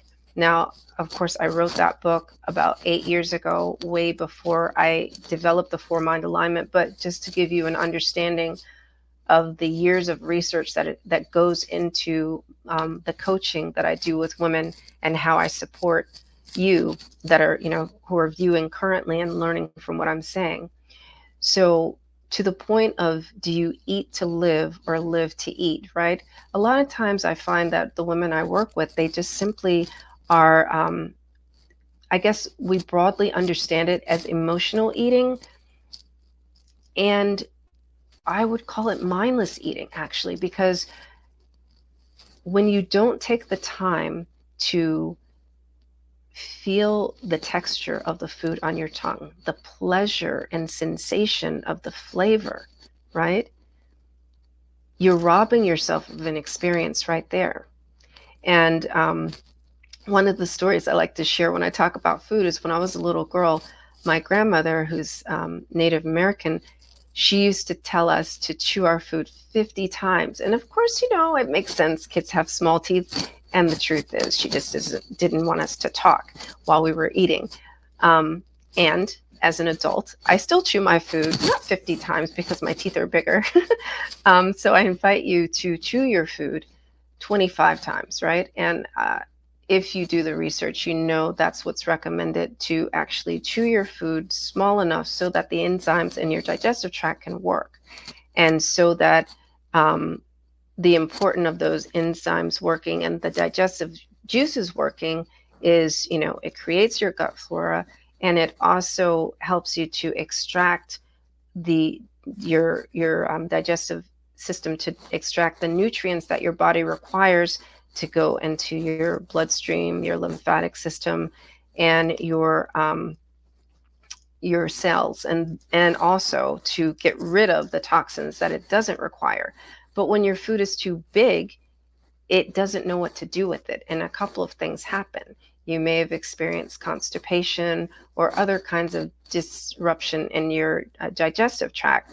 And so for those points alone, eating for your life, eating to thrive, right, is the goal. And it can be pleasurable.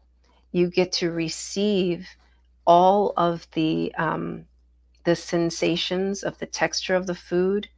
And if you're having a home cooked meal, right, we're coming up on holiday season, which is why I chose to talk about receiving today, then you get to embody the love that went into the cooking of the food.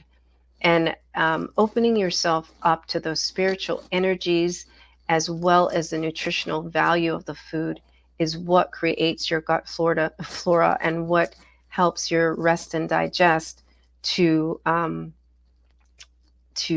contribute to your overall well-being. Now, energetically, how does that really help you to receive? Again, instead of being in a rush, right, like we are these days, and just getting whatever you can in your face for the 5 minutes that you have before the next meeting or the next, right, or eating in your car, which people do. When you allow yourself to be with your food in a place of stillness, not in your car, or maybe you're in your car, but don't drive. Don't drive while eating. Be still and make an intention. And I know that some of you who are believers may be listening. Oh, of course I do that. I pray over my food. No, there's a distinction. Yes, be still and say your prayer, and stay in that stillness once you say amen or amin, whatever it is that your religion is, right? And you begin to eat. Begin to eat as if it's a form of worship, and receive the nutrition from the food, the nourishment from the food, spiritually and physically, and allow yourself to be with that. Be grateful for every morsel that's in your mouth. Be grateful that your teeth work to make those morsels even smaller, and be grateful that your tongue has 7 different centers where it can experience different types of flavor. And be grateful for your saliva, so that once you chew your food small enough, it can go down into your digestive tract and then further, elevate your energy levels. And so this is how you can cultivate receiving in alignment with your 4 minds on a regular basis. And it's these really small, consistent practices that realigns your I'm going to say your whole perspective on life. What's your experience in this moment as I'm explaining it to you?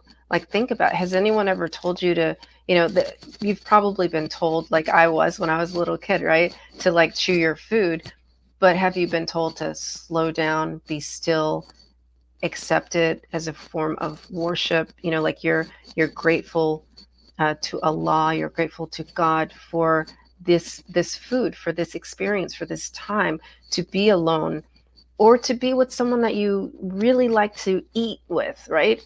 And experience your food. So it doesn't have to be a solo practice, right? In this case, I would even encourage with the stomach mind that you get in the habit of being in divine union with your food, with someone else. And make sure you're very selective. Just like I said with your lotus first, be very selective with who you choose to eat with, and understand whether or not that will support the energy you require for that day. And if, like some people, you're around them and they just give you indigestion. Let's be honest, right? So if you are not in the awareness of, every time I eat with, X person, I get indigestion. And every time I eat with this person, the food tastes so much better, right? Even if it's something you don't like. I love Greek salad, but let's say you don't like Greek salad, but you go and you eat with this certain, girlfriend or your spouse, and all of a sudden Greek salad is like the bee's knees, it's like the best thing ever. Pay attention to those things, because this is how you set yourself up to be aligned in your 4 minds and to be in the vibration and frequency of receiving, right? And also breathe, right? So that is your stomach mind. Oh, the second story I wanted to tell about the stomach mind is one of the clients that I work with. We really were focusing on self-nurturing, but as we're moving from the replenish me process into the 4 mind alignment, one of the things, like in the time that we've been working together, she's been working separately with a health coach to lose weight, because I don't focus specifically on that. And now that we've moved into the 4 mind alignment, she's lost 20 pounds because of what I just explained to you with this practice of just eating to live and the pleasure of enjoying her food, and being very specific to her requirements of who she can eat with. And so if that is something that you are aiming to achieve, I don't like to say lose weight, but if you're aiming to release weight, release matter from your body, then this is a practice that you really want to take on board. And I can support you with that. There is like a free journal that I offer on the Ultimate Joy Goddess website, where you can, all these practices that I'm sharing with you today, you can go over there, get the journal, and just be a student of your own practices for a week and see what your outcome is. And with that, let me take you to the 3rd alignment. So the 3rd alignment that I want to bring your attention to is in your heart mind. So your heart mind is my invitation with your heart mind is to love with your entire heart. Now, I know that there are a lot of servant leaders that are part of this community and listen to these talks. And I want to make a distinction here, right? So quite often, and just be an awareness of this, servant leaders will love with their whole heart, but it's a doing. It's not always a being. So when I say to love with your whole heart, my invitation is, again, to stillness. And before you volunteer to run anything this holiday season, and I know it's October and it's the end of October, so you probably already signed up for the stuff, and you can always delegate it, right? But as you are taking on these different responsibilities in your church or community, or if you're helping people around the globe, and I'm not just going to highlight what's happening in Gaza, because there's a lot of civil wars happening on a regular basis on different continents that never get any airtime. So you may be involved in one of those other ones. Pause for the cause of your heart. What lights you up? Do you really love, like, just your whole body is like, yes, yeah, your whole body. Pay attention. If there's just a little bit of uneasiness, or it usually occurs in the shoulders or the neck, or maybe your knees will hurt. If it's your right knee, then you're doing this for your ego. If it's your left knee, then you're doing it because you've got pride behind it. So each one of, I was talking about chakras earlier. So each one of your body parts is associated with a different chakra and different energy, and they have negatives and positives.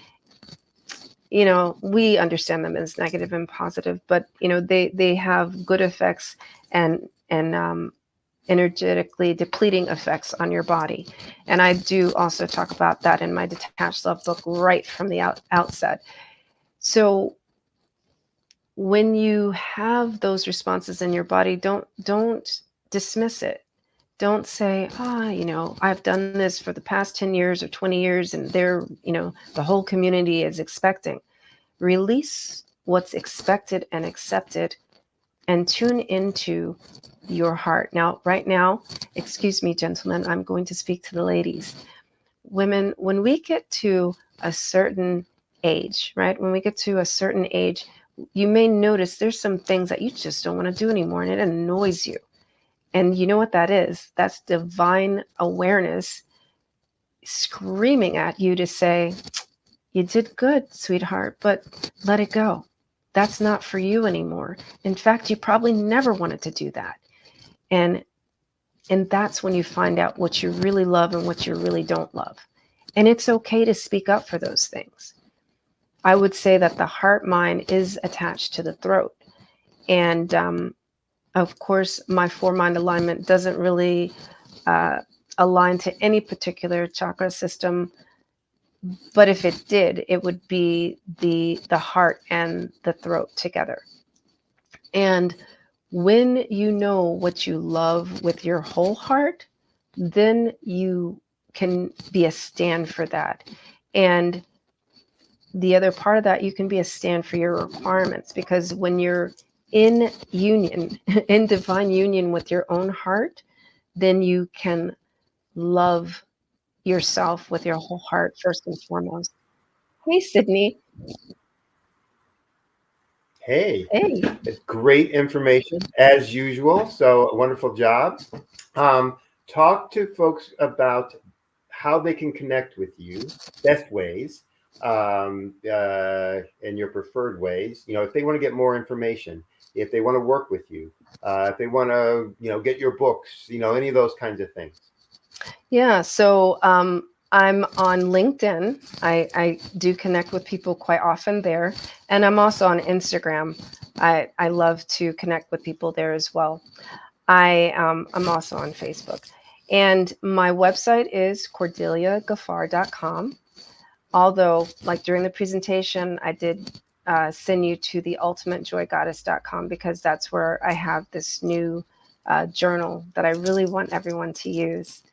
So, did you have any questions about my presentation? I'm just curious. I lost Sydney, so I will wrap it up. You're back, or you're not. Hey, we're playing. This is fun. So the three alignments to help you to receive, I will just summarize while I have a minute, is the align your lotus first, right? That's the magnetizing between worlds. Your stomach mind, make sure that you're eating to live, not living to eat, right? Just eating all things. And number 3 is that you love with your whole heart so that you know your requirements and that you're really showing up in what will support you first and foremost. And secondly, what will support the world with your gifts. And what I heard through a lot of that was, being both connected and aware of what's going on with you, so that you can, be able to present. We are playing kind of peekaboo, I guess, but also, in terms of, utilizing that is, understanding what that means in terms of then your actions and behaviors. So I think we might have lost Cordelia for good this time, but I want to thank her for being on and all that she does in terms of the information that she provides, and how detailed and specific it is, but also how impactful it can be in individuals' lives. So thank you, Cordelia. Look forward to having you on again in the future. And as she said, you can contact her, through her website or through LinkedIn. There we go again. Yeah. So you can connect with you through your website, through LinkedIn, or through Instagram. Instagram at? It's always Cordelia Gaffar. I make it so easy. Yeah, okay. Cordelia Gaffar. Yeah, just you can Google search me and just pop up. Well, again, thank you very much for being on. Look forward to having you on again. And as we say, genius is common. I'll see you on the other side. Other side. Bye. All right, thank you. So the Black Business Expo's mission is to raise funds for high school seniors going to college or for K through 12 entrepreneurs. This expo is a fundraiser for students, so you can go to www.blackbusinessexpousa.com. Again, that's www.blackbusinessexpousa.com to donate to the scholarship fund. You can also use the Cash App that should be rolling on your screen below, and use the account $BBX USA. Again, that's $BBX USA. Our goal is to give laptops and up to $5,000 to 10 students. So if you're a student, you can register online at the same website, www.blackbusinessexpousa.com. Every dollar counts. So again, we want to remind you to donate to the scholarship fund. We also want to take some time out to thank our Black Business Expo USA sponsors for the month of October 2023. Those include First Atlantic Insurance Group, 5-Star BDM Media, Hello LLC, NC 100, Moody Capital Partners, Suede Soul, Lotus Richet Coaching and Training, California, Virginia Minority Supplier Development Council, Step Management, Barbara H. Smith, LLC, Margie McLean Foundation, Inc., Genius is Common, Earth Essentials, Milani Shani Global, the Executive Women Success Institute, the Quality Coaching Company, Superwoman Business Services, Creative Force Studios, Lee Entertainment, Artistic App Design, and Black Business Expo USA. Thank you for joining. Stay tuned for more programming. And remember, genius is common, and I'll see you on the other side.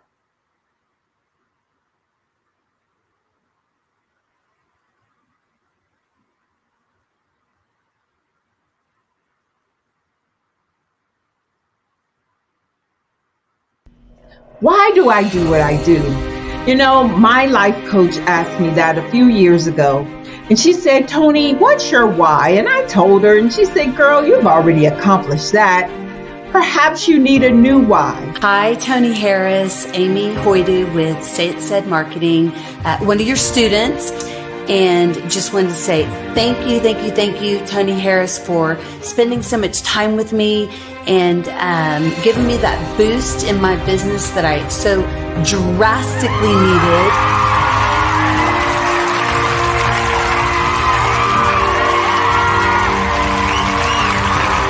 My why is to touch, move, and inspire my clients to take drastic steps to be better than they were before they met me. I'm a resource. I'm a connector. I want to help people build deeper relationships that are beneficial to their life and business. That's what I do best. So, first thing you got to do is show up. And speaking is a way to magnetically attract your ideal client to you. How many of you use social media that way? Absolutely, and this is how you look to the world. Drastic steps are the steps that are needed to be successful. And my business is drastic denotes a mindset. Getting out of your comfort zone. Doing something that you don't necessarily feel comfortable doing, want to do, but you know it's a necessary step to be successful in your business. I get the most satisfaction when I see my connections flourishing into relationships long after I am gone. Hi, my name is Jasmine Augustine with Media Jasmine, and I've joined several networking and referral groups in the area. And Network in Action Northeast Houston with Tony Harris Taylor is one of the best organizations that I've joined. I love that piece of what I do, and it is what fuels my fire.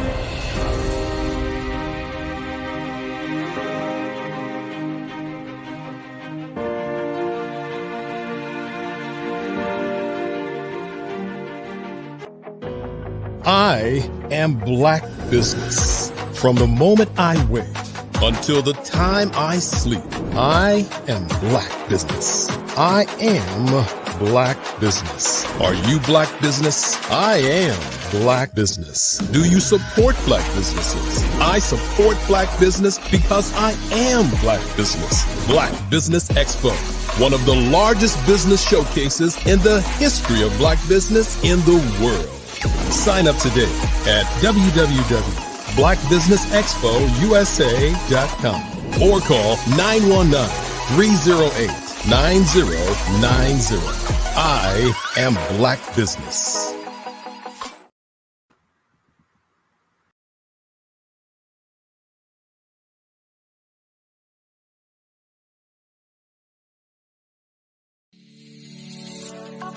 Did you know that our black dollar only lasts for 6 hours in our community? Yet other communities, their dollars last for 19 to 30 days. The Black Wall Street Nation. Black Wall Street Nation. Yes, that's why we created the Black Wall Street Nation. Black Wall Street Nation is a centralized directory available to all black businesses across the world.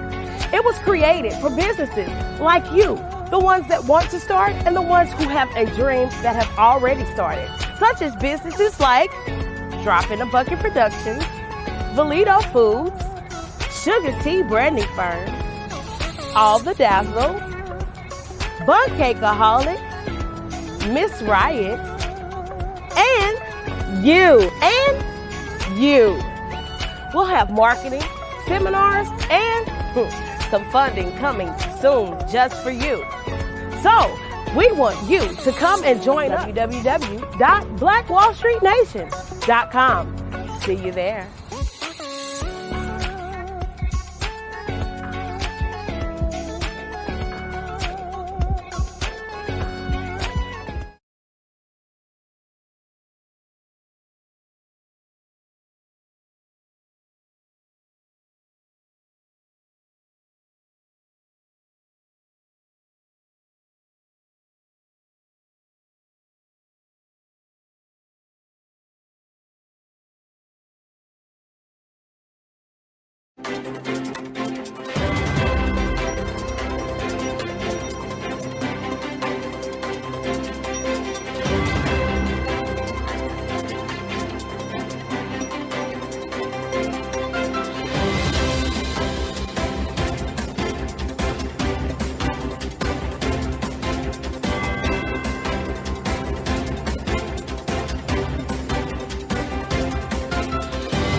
Dr. Eric Kelly III and a host of phenomenal speakers from all around the globe for this 7-day virtual event that you don't want to miss. The mission of the Black Business Expo is to raise scholarship money from kids all the way from high school, all the way from college. The Black Business Olympics is one of the largest Black business showcases in the world. It is an opportunity for businesses and companies to showcase their businesses globally. We are going to be giving away laptops up to $5,000 away to students. Again, I'm Olivia Appleberry, the founder of 2 Cents Finance and one of the speakers for the expo. I am so excited to see you there. For more info, go to www.blackbusinessexpousa.com or call 919-308-9090 and hope to see you there.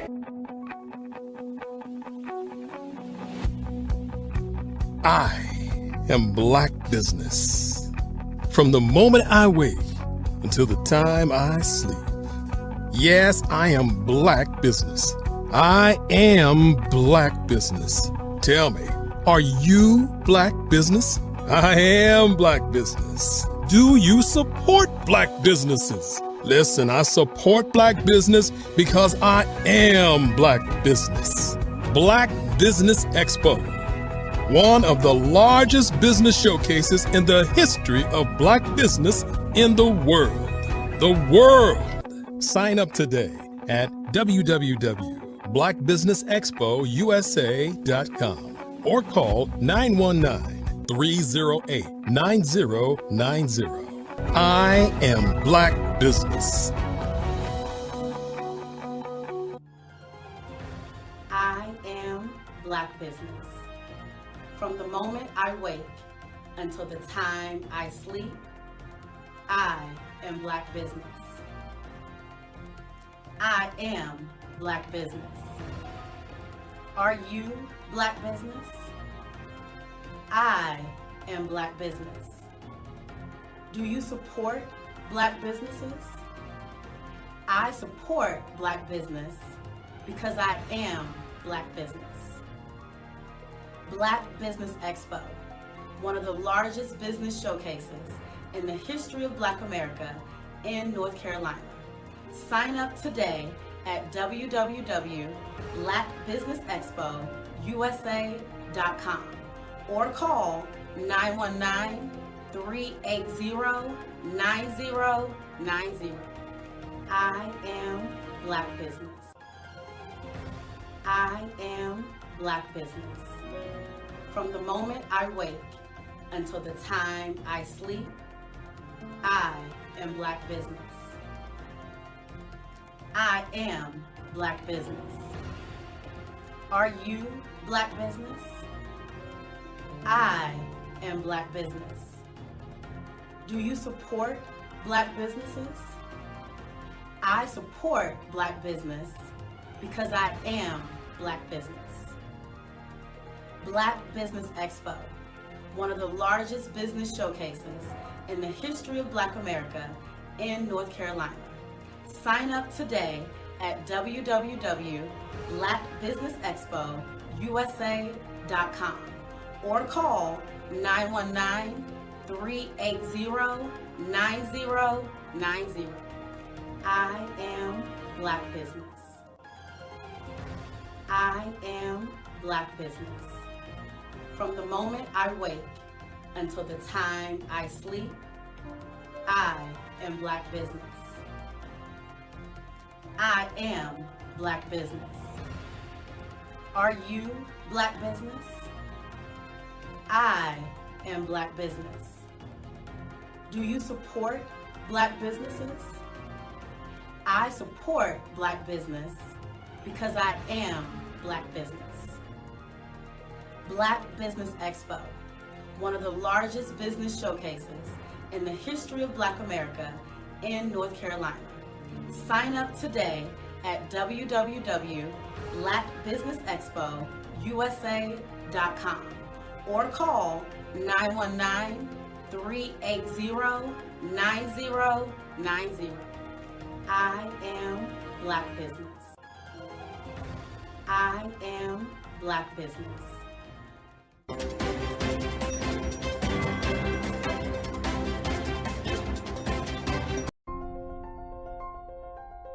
What if you could build your own city?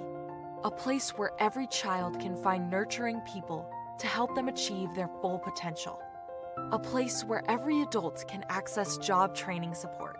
Where health education is abundant. Where social justice ruled the land. A place without limitations. Welcome. You have arrived at STEM City USA. It is what every city should be. A safe and trusted community where you find people and resources to help you become everything you are and beyond. STEM City is unlike anything you have ever experienced. It is a digital twin of the world around you, only better. STEM City is about energy and soul renewal. It is more than a digital world. You can almost feel the power of live cultural events, music, and theater. STEM City promises a better future for children with caring mentors and hands-on activities with dedicated tutors to support our youth. STEM City is your passport to a healthy lifestyle with weekly events addressing our community's many issues. STEM City is your financial well-being with helpful information on wealth management, career advancement, job training, and so much more. STEM City is the community you deserve. It is the city where your dreams can come true. STEM City USA, a place in the sky that is accessible to all who reach for the stars.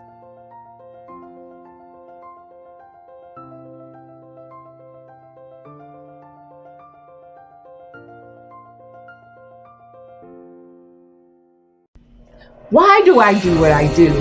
You know, my life coach asked me that a few years ago. And she said, Tony, what's your why? And I told her, and she said, girl, you've already accomplished that. Perhaps you need a new why. Hi, Tony Harris, Amy Hoydu with Say It Said Marketing, one of your students. And just wanted to say thank you, Tony Harris, for spending so much time with me and giving me that boost in my business that I so drastically needed.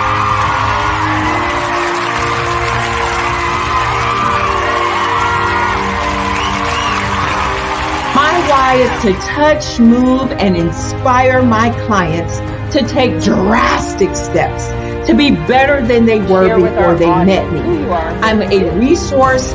I'm a connector.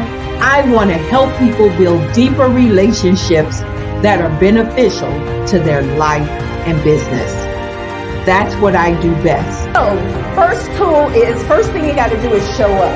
And speaking is a way to magnetically attract your ideal client to you. How many of you use social media that way? Absolutely, and this is how you look to the world. Drastic steps are the steps that are needed to be successful. And my business is drastic denotes a mindset. Getting out of your comfort zone. Doing something that you don't necessarily feel comfortable doing, want to do, but you know it's a necessary step to be successful in your business. I get the most satisfaction when I see my connections flourishing into relationships long after I am gone. Hi, my name is Jasmine Augustine with Media Jasmine, and I've joined several networking and referral groups in the area. And Network in Action Northeast Houston with Tony Harris Taylor is one of the best organizations that I've joined. I love that piece of what I do, and it is what fuels my fire.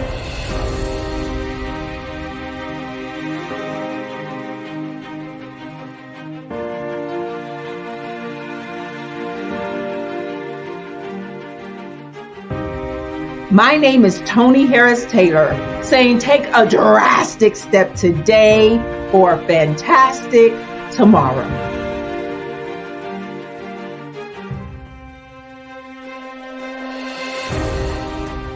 Phenomenal Tanya T. Wise, who is here from the great state of Maryland. Tanya, welcome and thank you for being with us today. Can you indulge our audience a little bit and tell them just a little bit more about who you are and what it is that you do? Well, I love being able to talk to people and have a magnetic attitude, being able to just show them. So I always like to say, level up is Coach at Tanya T. Wise here. So can you tell our audience, just give them a teaser about what your presentation will be about? So my philosophy is that we should all be living our dream life. So tomorrow I'm going to talk about how you start living your dream life. What are some of the things that you thought about in your childhood that you just kind of let go and dormant? Wow. And I want to reignite that and just give you some pointers and some tips, some tools, some strategies to be able to start living your best life now. And guess what, Rhonda? And leave an inheritance for your legacy. Oh my goodness. Okay, I know that's resonating with a lot of people. I've heard that you have a dynamic coaching program. Can you tell us a little bit more about that? Absolutely. So our coaching program help people that have the lack of time, that lack strategies, and lack the confidence to go after their dream life. So we help them implement tools, we help them implement strategies, as well as give them resources so that they can live their best life now and leave that inheritance. Wow. Oh, I love that. I love the leave the inheritance part. Listen, you are dropping some major nuggets, and I know a lot of what you're saying is resonating with a lot of people, but I think we're all curious. How did you even make this transition into the speaking and coaching arena? What's the story behind this? So I started out in finance, and I realized that a lot of people don't necessarily go after their dream life because of the lack of finances or the education behind finances. But it wasn't until I lost my firstborn, my only son, that life changed for me. And where I was going after it all, living the corporate life, hit my 6-figure income and living in my dream house with my dream man, driving my dream car. I nearly lost it all when I lost my son. And so I realized it only takes one financial catastrophe that can change your entire life. That's what made me start All New Beginnings. Because no matter what's going on in life, there's a new beginning.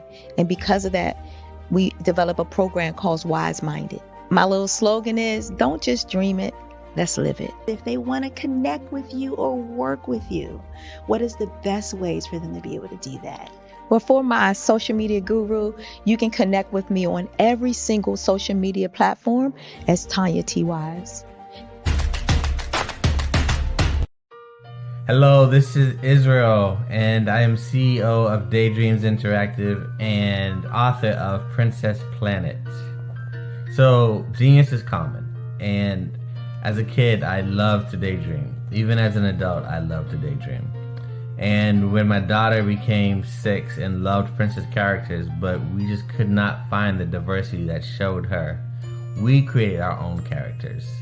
So for instance, you have Princess Nulu right here. Princess Nulu is from Uganda, and her genius is that she loves to take care of animals. She can actually even listen and hear what they say. And then we have Princess Isabella right here.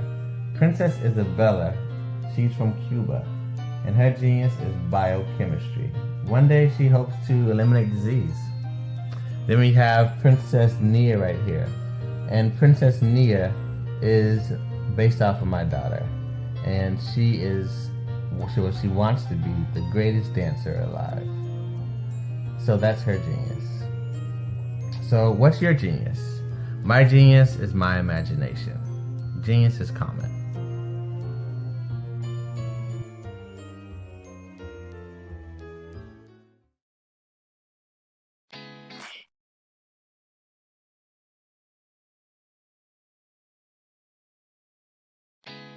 Did you know women represent just 3% of Fortune 500 CEOs and less than 15% of corporate executives at top companies worldwide? Have you wondered what the secrets are to getting into the top ranks, whether in the private or public sector? Do you want to figure out how to stop being held back in your career or passed over for promotion? Then you're in the right place. Hi, I'm Dr. Madeline Ann Lewis, President and CEO of the Executive Women's Success Institute. I have decades of experience in the military, the federal government, and corporate America, and my mission is to help women succeed and tap into their full potential. I want to reach 1 million plus women around the world to become the leaders they are meant to be. So if you want to move into a management or executive level position, or maybe you are a female veteran transitioning out of the military into business entrepreneurship, then reach out to the Executive Women's Success Institute at 301-693-3284. Let us get you on the fast track to success.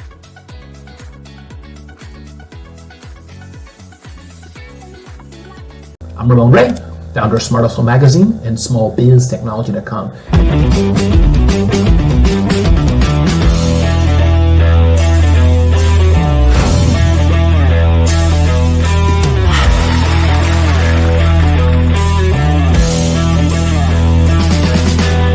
You're here today to celebrate small business success. Stand up on your feet. You rocked the house. Hey, thank you. It was amazing. Didn't we learn? For me, success comes from failure. One thing not to do is shake somebody's hand like this.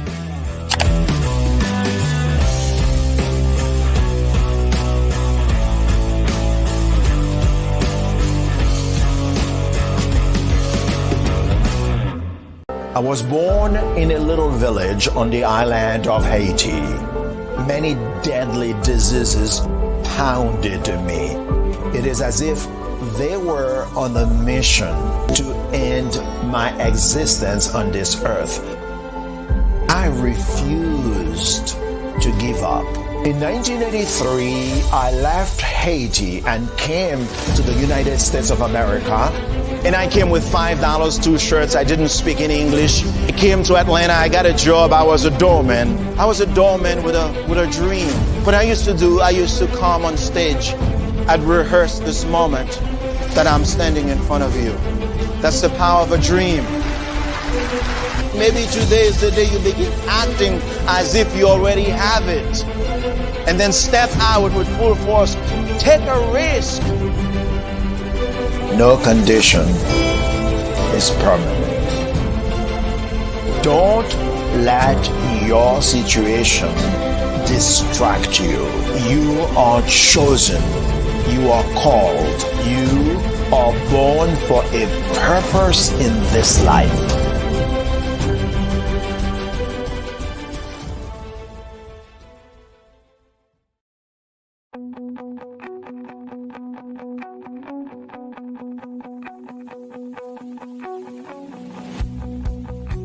I am Black Business.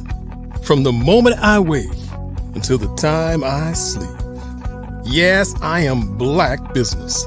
I am Black Business. Tell me, are you Black Business? I am Black Business. Do you support Black businesses? Listen, I support Black business because I am Black Business. Black Business Expo, one of the largest business showcases in the history of Black business in the world. The world! Sign up today at www.blackbusinessexpousa.com or call 919-308-9090. I am Black Business.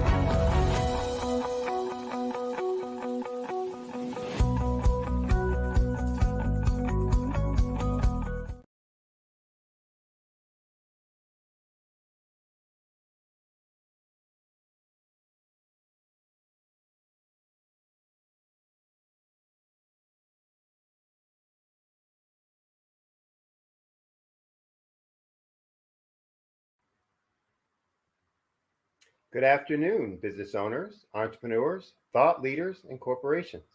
Welcome to the Black Business Network.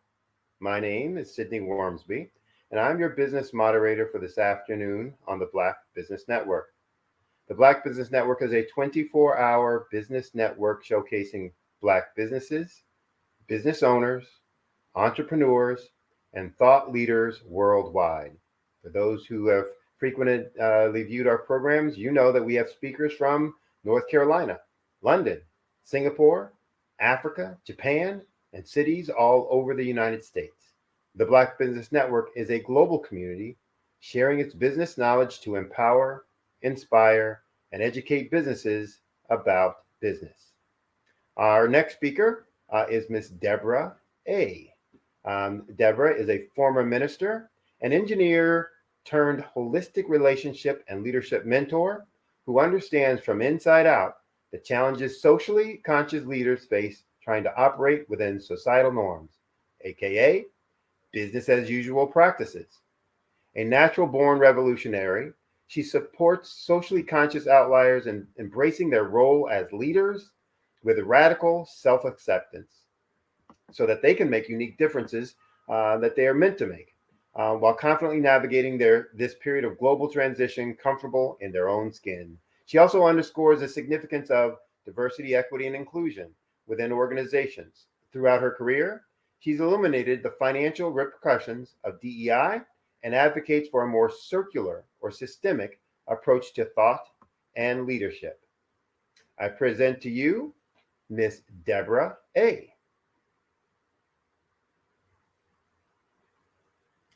Good afternoon.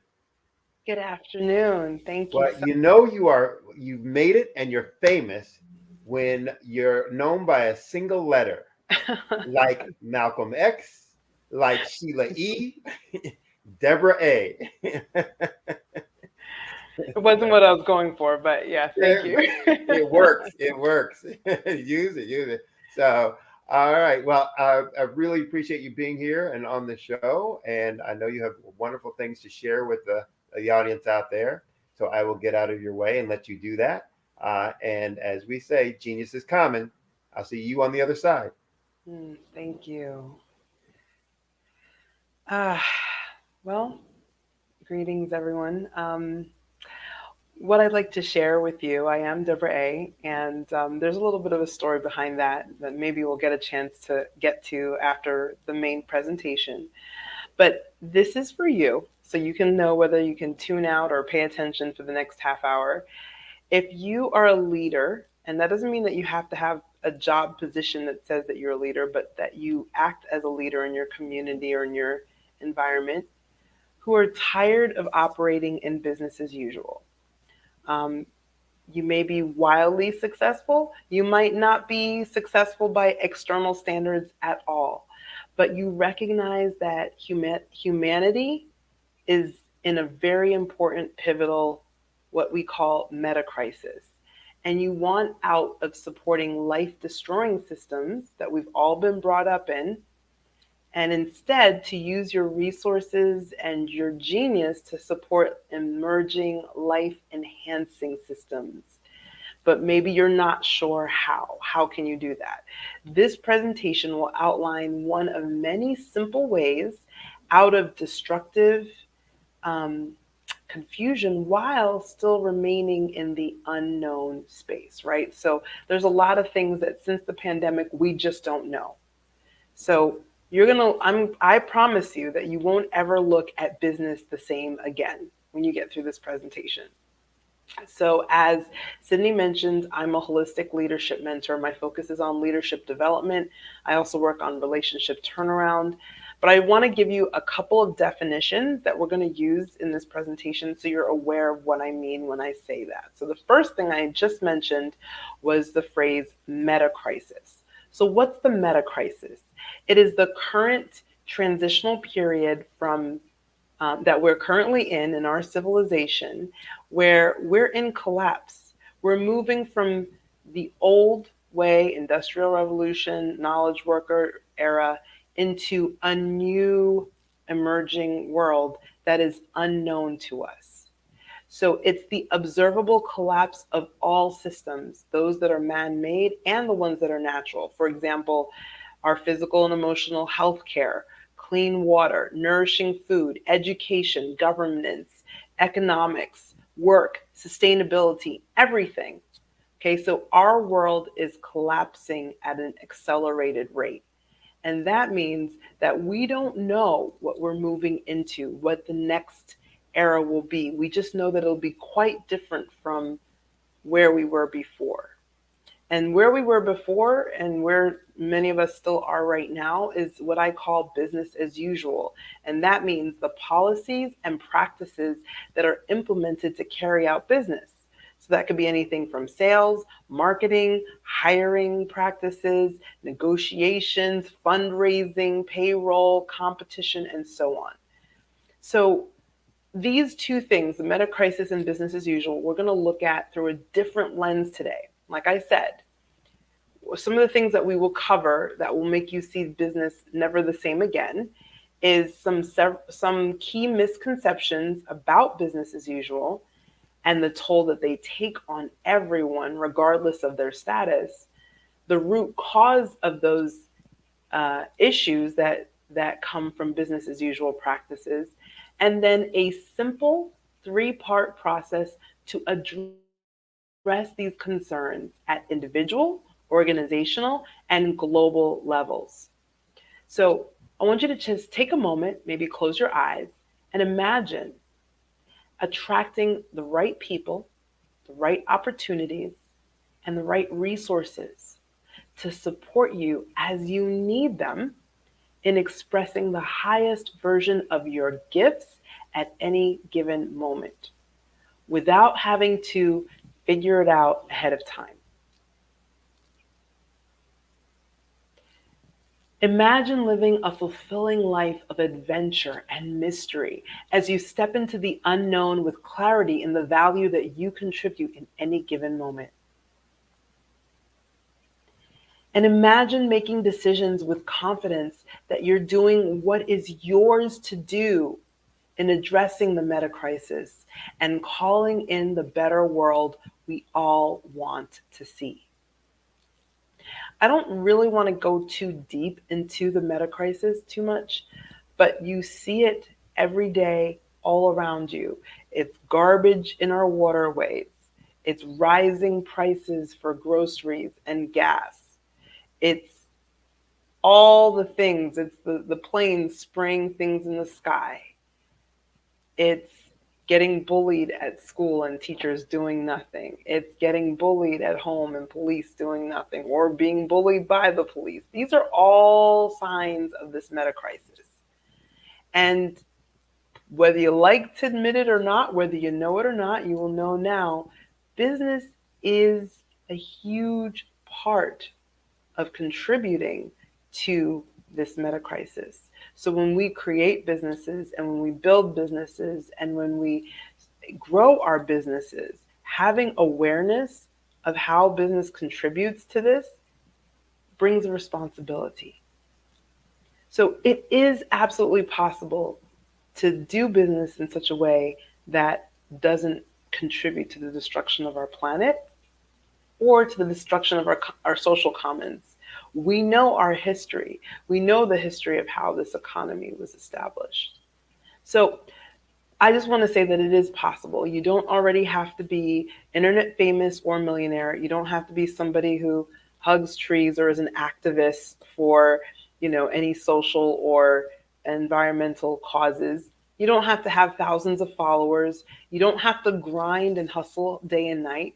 You don't have to memorize countless leadership models. You don't even have to have employees or a large team. What do you need to be able to be the change that you want to see in the world is first, you've got to want that. You've got to want to be that change. Second of all, you need to recognize that 99% of the solutions that are out there are actually part of the problem. So whether knowingly or not, you need to be open to unconventional methods of accessing what you need to know to do what's yours to do. So I'm going to keep coming back to this theme of what's yours to do. None of us have control over everything, but we all have control over a little bit, which is our piece, what's ours to do in the world. So you just need to be more committed to living a life of service than to living a life of comfort. And that doesn't mean that service and comfort are mutually exclusive, because they're not. You absolutely can live a life of service and be living a comfortable life. However, which do you prioritize? Because there will be times where you'll have to prioritize one over the other. And if you're choosing service, then this is for you. And finally, you need to be open to trusting yourself more than the external authorities. We all know that most narratives that we hear in society today are, to some level or not, they're crafted, they're manipulated. They're not necessarily complete objective representations of the observable truth or the observable facts, right? So these are things to keep in mind. So with this attitude, you can successfully navigate this meta crisis that we're in and go far in building the better world that we all want to see. A world without slavery, a world without racism, a world without a lot of the issues that we're facing today. And you can do this even without being loaded with lots of money or even being well respected in your industry yet. And you can maximize your unique contribution, the thing that you and only you are here to do in the world, by creating environments of genuine safety and trust everywhere you go. So you'll have that skill set. So who am I to make some of these bold promises? I'm a neurodivergent, divorced, single mother. I had former lives as a structural engineer, an architect, and a minister. And I currently am a holistic leadership and relationship mentor, which I've been doing and serving others with for the past 10 years. I've been called a champion for humanity because of my passion for really getting to the root of issues, not just talking around them, but really getting to the heart of the issues that we're facing, including the very, very large elephant in the room right now, which is the DEI conversation. We're having lots of conversations, lots of passion, lots of energy fueled in, and yet not a lot of change. There's some reasons for that, which some of the things we talk about today will address. Currently a member of a team called the Future Earth Foundation, which is a strategic team of brilliant minds all over the world with diverse backgrounds who are coming together to address what life can look like post this capitalist collapse that we're going through right now. So what I think qualifies me more than anything to share this work or this message with you today is the choppy personal life I've had, at least over the last 15 years. I've gone through a very, very messy divorce and post that. So I think anyone who's had any kind of family challenges that are similar understands that nothing trumps psychological safety and trust. Nothing. Because with them, there's no obstacle that cannot be overcome.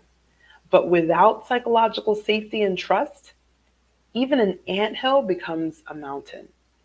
So environments of genuine psychological safety and trust are very difficult to find.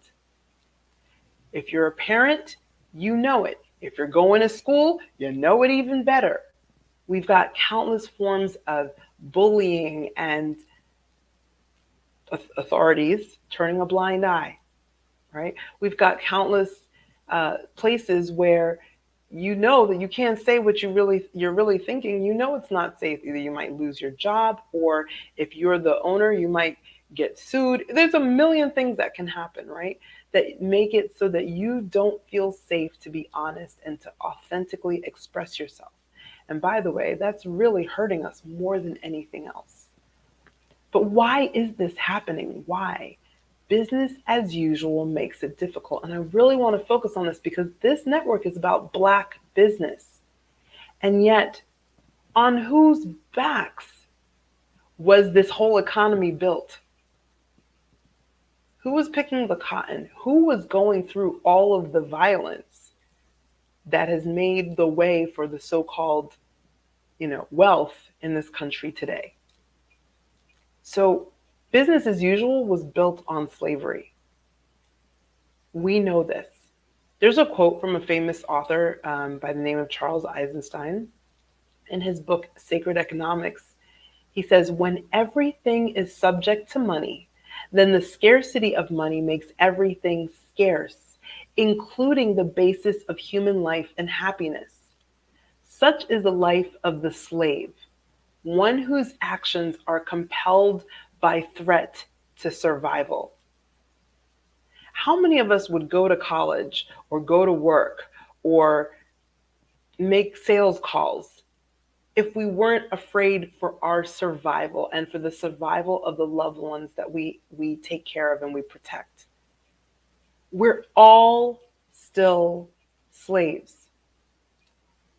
Let me say that one more time. We are still slaves, but it goes even further than that. A corporation in this country is given the legal rights of a person, of a human, and yet it is owned by one or more owners. Isn't the attribution of the characteristics of property to a sentient being the definition of slavery? So even companies themselves are slaves. The free market that we talk about is just a myth of business as usual. I am bringing this up because I always look at things in a holistic manner and I try to get to the root of issues. And the root of it is that everything in business as usual is still based on slavery.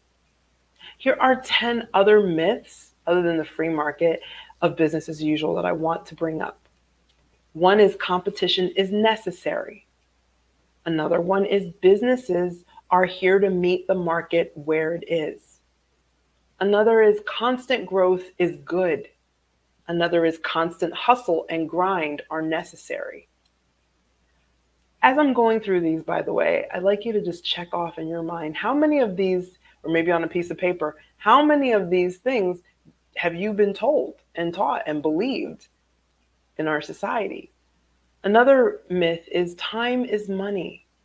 Another is profit always comes first. Another is if you can't measure it, it doesn't exist. Another is a business should operate like a well-oiled machine. Another is to survive, you're going to have to prove your worth and do things you don't want to do. Another is if you don't get your market share, you'll lose to someone else. These are all myths of business as usual. I could go into detail and I'm happy to come back to them at the end, but I want to keep things flowing and moving. But I will say this. Every single one of these myths has one major thing in common. Can you guess what it is?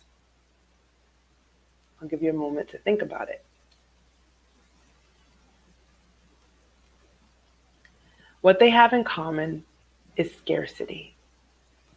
The root cause of many of our societal ills is actually scarcity. That scarcity, where does it come from?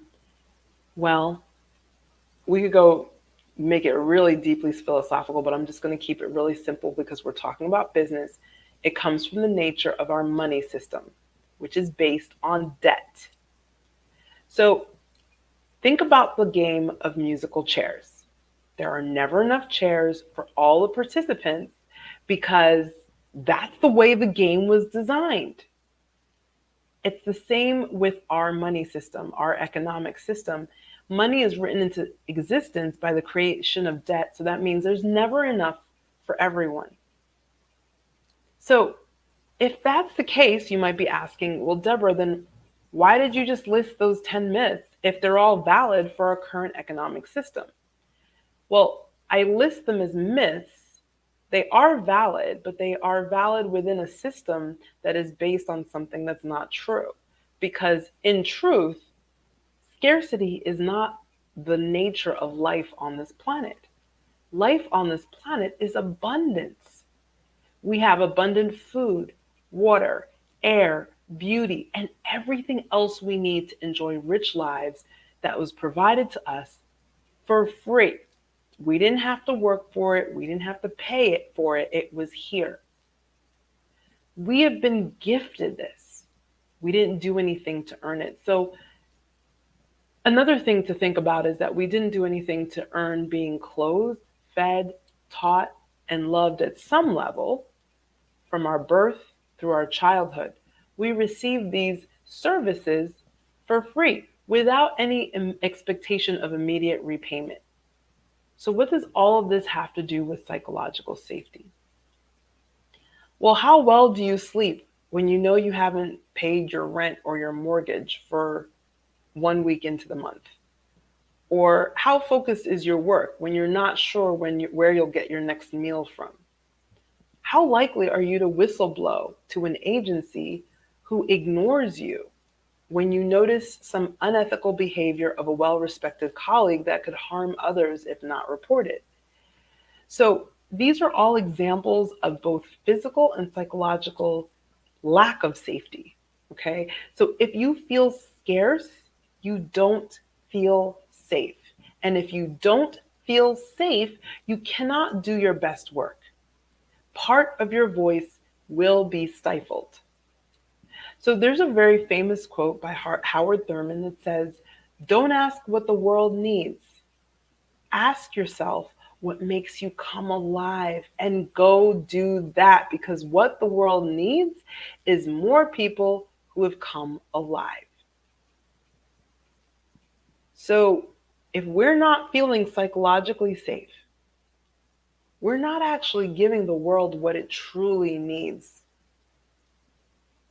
It doesn't need more cogs in a wheel, miserable, grinding out their existence, feeling like slaves to time, which, by the way, doesn't really matter if you're a student, an employee, or an employer. All of us feel this tightness and this scarcity around time. So how can you build genuine psychological safety? I hope I've shared with you or persuaded you and why it's important to build genuine psychological safety and trust. First of all, for yourself, and then for those that you serve. So it's really, really simple. I'm going to keep this super simple. Think about a camera. And when you're about to take a picture, so what do you first do? You zoom in, right? You kind of like get a point and you zoom in to make sure that you've got the right focus. And then after some time, you might also zoom back out to get a bigger, broader contextual picture. So that's exactly what we do. When we look at things holistically, we both zoom in and zoom out so that we can get the full picture. If we're only zoomed out, we miss a lot of important details that we need. If we're only zoomed in, we miss the big picture, and then we really can't serve people well. So in leadership, when you get comfortable with these skills, you're constantly zooming in and zooming out and zooming in and zooming out so that you can get to the details and the nitty-gritty, and then you can zoom out and see the big picture. So how do we zoom in? First is, the third point before I move into a little bit more detail on zooming in is to reset your focus. So sometimes everything's blurry and you need to reset the focus so that you can see things clearly again. So those are your 3 steps. So what does that look like? Zooming in is looking at ourselves as individuals. There's many different layers of zooming in, but we'll just start with looking at ourselves as individuals, how we're made up, our energy makeup, the way that we are wired to function, you could say, and how we lead ourselves inside. So what do I mean by that? You'll hear phrases like positive self-talk or negative self-talk or your mindset, right? But all those things are about your inner world. They're the voices, and you even hear the word talk because there's usually voices, not always, but voices in your mind, in your head that all have different opinions and all have different things that they share with you. It's getting to really tune into those voices, listen to them, and honor the wisdom that they bring. And also learning how to really care for yourself on an intimate internal level that no one else can see or touch. Only you can see that world. So that's zooming in, really getting to know yourself, your own personal individual leadership style. Zooming out, on the other hand, is really getting to know on a larger level how you lead others, how you are a leader, how you serve as a leader to others, I should say. So that is practicing the same exact skills that you use for yourself in leading yourself on a larger scale to lead others. And then finally, with resetting your focus, it's about resetting your priorities. Because your priorities decide where you focus your attention, right? So we talked earlier about the difference between prioritizing service over comfort, or vice versa, comfort over service, right? They will lead to very different lives. So it's understanding what are our priorities, what's really important for us. So let me go through those 3 steps again for building genuine psychological safety. The first is to zoom in, to get to know your own individual personal leadership style. The second is to zoom out, and then once you've gotten, which is to take your own leadership style, once you've gotten a little comfortable with it, and continue to practice it with others. And then the third is to reset your focus or your priorities by making sure that the priorities that you are setting are really what's supporting of your life and the life of those around you. And you don't have to worry about this too much. It's not like you have a lot of formulas or models that you need to follow. There's something that we often miss in these discussions about business, and I call it grace. You don't have to be a religious person at all to understand that grace is in effect every single moment of our lives. And when we are answering the call to live what we are here to live, to contribute what we are here to contribute, when we are answering that call, grace moves to support us. So we will get the direction that we need. We don't have to have all the answers or a 10-year plan. We can sometimes just put one foot in front of another. And sometimes that's hard for people to do because we're so used to thinking from our mind that we're going to plan everything out. And that's the way that our society has molded us. But remember, we're in a meta crisis. We're in a period of serious transition. And the old ways of business as usual will not be applicable to the new world because it's not sustainable. We are drying up what we call our environmental commons, which is our oceans, our rivers, our minerals, our soil. Everything is getting depleted at an alarming rate. And we're also depleting and extracting from our social commons, which is why it's so hard to find community, real community these days. Life is lonelier and lonelier the more connected we are, because we're connected in ways that are artificial through our money system that touches everything it touches with scarcity, versus through our natural ways of connecting, which do not require money most of the time, and that we can enjoy and experience genuine connection. So this system is not sustainable. Sorry to break the news to you, but I'd rather be honest and give you a leg up so that you can start to prepare yourself that it's not going to be like this for a whole lot longer, because it's just not sustainable. Our planet will make sure that this stops one way or another. So we can take the earnest time to trust that grace will guide us. We don't have to know everything in advance. We just need to raise our hand, to answer the call, to do our part, to contribute what we are uniquely here to contribute. So I want to just close with a couple of action steps for you. They're free, they're easy. One is to read there's 2 books that I would like to encourage you to take a look at. One is No Bad Parts by Richard C. Schwartz, and the other is Sacred Economics by Charles Eisenstein. And they both go into a lot more detail into the discussion that I shared with you today. And the second thing to do, if you're willing to, is to connect with me on LinkedIn.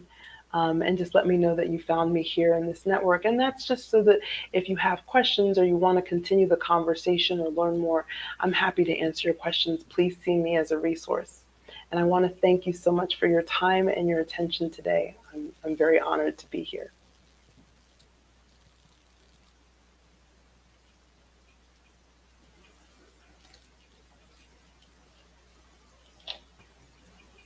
There we go. We were playing peekaboo. Thanks again so much, Deborah, for the words, the inspiration that you're bringing. We have a couple of minutes. You want to explain the origin story of Deborah A? Oh, yes. So A is my middle initial. It stands for my Igbo name, which is Adugo. And my last names, my maiden name and then my married name, really neither of them felt applicable anymore to the current version of me. So while I was figuring out what I wanted to do with changing my name, I just said, for now, I'm just going to go by Deborah A. I'm very, very proud of my ethnic origins. And so I kept the A there, but I took off the last names just because I too am in this very aware of the period of transition that we're in. And those other last names just no longer felt applicable to who I am today. Cool. All right.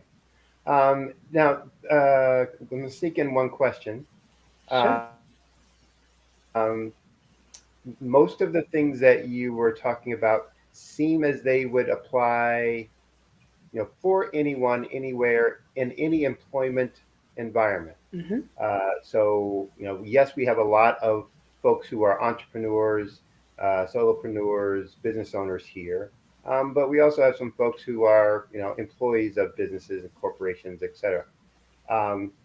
Seems like these strategies, these techniques, these approaches would apply to either one, correct? Yes. Okay. And do you have any success stories that you want to talk about to illustrate for folks? How you've worked with some others to get benefit and to get results from this? Yes. Well, like I said, the best place is on LinkedIn. I have some very, extensive testimonials there about people being able to be reconnected to the reason why they started a business like that. In one of the presentations just before me, she said, "What's your why?" Right? Like, it's easy to get lost in the sea of business as usual practices and get disconnected from that why and lose our passion and our joy for our work. And so that is one of the biggest things that people say that they receive when they work. Follow this process. I'm not going to call it mine. It's just coming through me, but it's definitely not mine. Right. To just really come back to the root of why they're doing this, what it's about, and reconnect to their joy and their passion and their relationship with their work. Like I mentioned, companies are not just things. They're not just machines. They actually have purposes of their own. And when we can reconnect to those purposes, it brings everyone so much more joy and it makes everything more meaningful. I'm a business growth and improvement coach. And one of the first things I work with folks on is exactly that as well, is understanding, what's their reason, what's their motivation, what's their why, and what makes them unique, singularly different than everyone else in that space, so that they can use that to connect with others. So it is, no matter what aspect of the world you're in, it becomes important because it's your way to be able to identify who your people or your tribe are, how you can, interact and relate to others who may not be your tribe, et cetera. So it's a very important aspect. And I appreciate you coming on today and talking to folks about it. Giving them your insight. I hope folks will reach out to you through through LinkedIn, through website, as you requested, and get more information and test it out with you as well. So thank you very much. And as we say, genius is common. I'll see you on the other side. Thank you.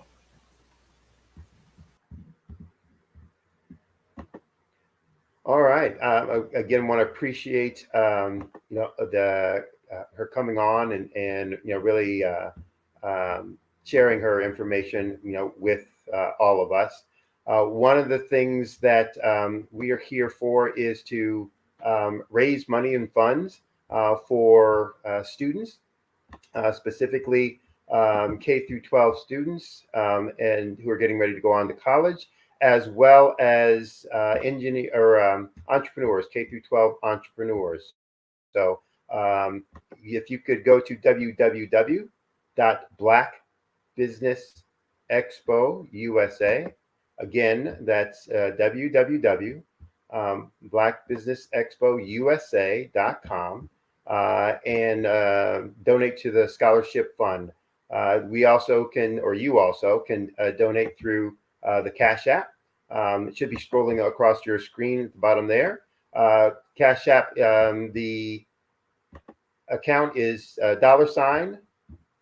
$BBX USA. Again, that's $BBX USA. Our goal is to give laptops and up to $5,000 to 10 students. And students, you can register online at www.blackbusinessexpousa.com. So every dollar counts. And we want to remind you again, donate to the scholarship fund.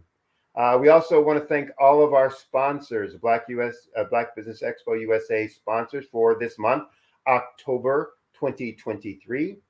Those sponsors include First Atlantic Insurance Group, 5-Star BDM Media, Hello LLC, NC 100, Moody Capital Partners, Suede Soul, Lotus Richer Coaching and Training, Carolina, Virginia Minority Supplier Development Council, Step Management, Barbara H. Smith, LLC, Margie McLean Foundation, Inc., Genius is Common, Earth Essentials, Milani Shani Global, the Executive Women's Success Institute, the Quality Coaching Company, Super Women Business Services, Creative Force Studios, Lee Entertainment, Artistic App Design, and Black Business Expo USA.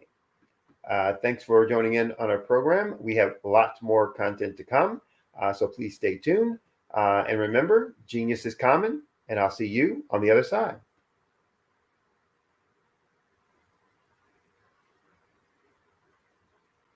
I'm Kennedy Harris. My genius is being an entrepreneur. I'm the CEO of K-Lock, a company where I develop my very own line of kids supplements. I currently market my multivitamin for kids to help combat weak immunity. During the pandemic, research has shown that having a strong immune system is key to fighting off disease. My vitamins are for kids, but adults can benefit from them as well. I'm adding a proprietary blend to my supplement line. I want to create my own blend so that I have a competitive edge in the marketplace. Staying healthy is important to me so that we live longer and have healthier lives. My website is klockproducts.com. That is K-L-O-C-K. Genius is common.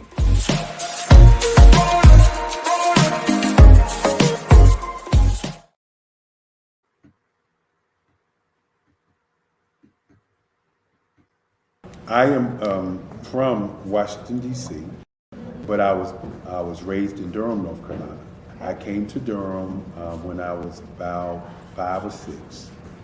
And then artist to me is a creative expression of something from nothing. You know, it explodes onto the canvas, or it explodes on in my work.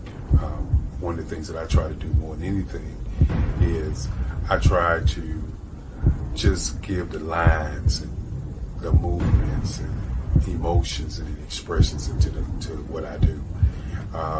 Art really means to me a chance to express how I feel deep down inside. Most of my art begins as a thought that I might have, you know, whether it's sports, whether it's history, whether it's a woman or a man. It pretty much starts as an idea of thought before I get into the actual image of what I'm going to draw.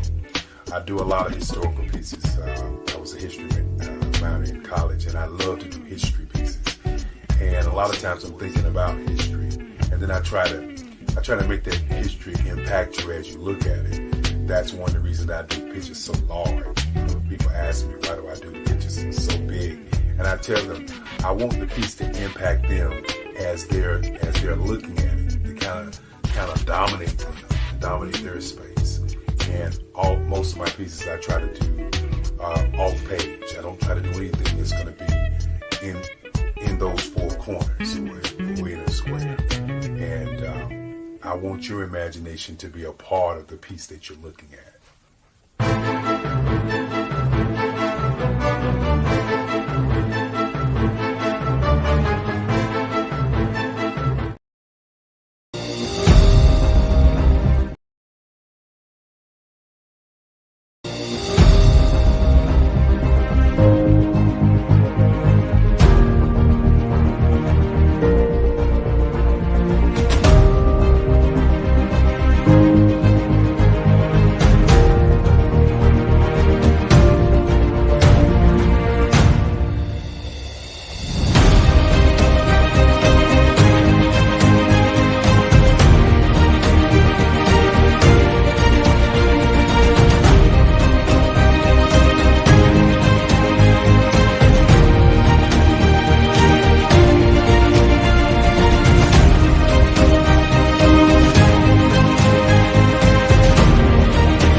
That entrepreneurs all around the world just want to be seen, heard, and provide great service?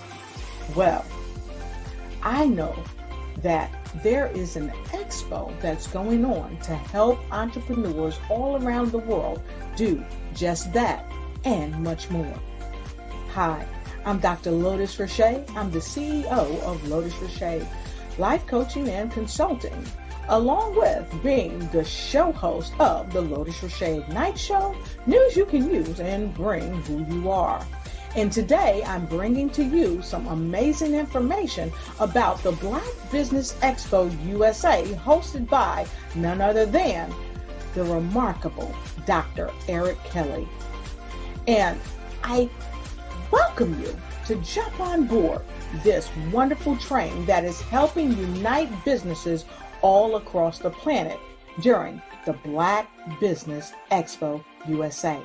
Here's a word from the CEO of the Black Business Expo, none other than Dr. Eric Kelly.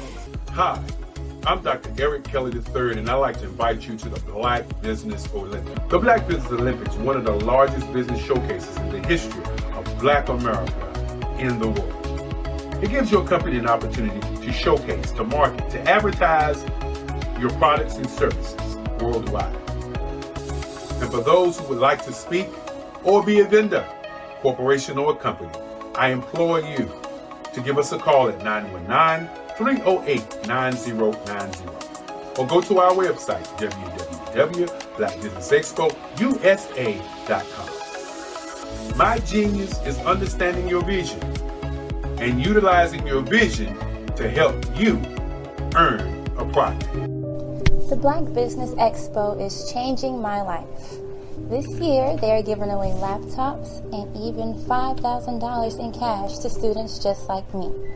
I'm Alexis, and I want to go to college to fulfill my dream of becoming an entrepreneur. Help the Black Business Expo going to www.blackbusinessexpousa.com and also becoming a vendor, a sponsor, or donating. I am Black Business. From the moment I wake until the time I sleep, I am Black Business. I am Black Business. Are you Black Business? I am Black Business. Do you support Black businesses? I support Black business because I am Black business. Black Business Expo, one of the largest business showcases in the history of Black business in the world. Sign up today at www.blackbusinessexpousa.com or call 919-308-9090. I am Black business. I am Black business. From the moment I wake until the time I sleep, I am Black business. I am Black business. Are you Black business? I am Black business. Do you support Black businesses? I support Black business because I am Black business. Black Business Expo, one of the largest business showcases in the history of Black business in the world. Sign up today at www.blackbusinessexpousa.com or call 919-308-9090. I am Black business. I am Black business.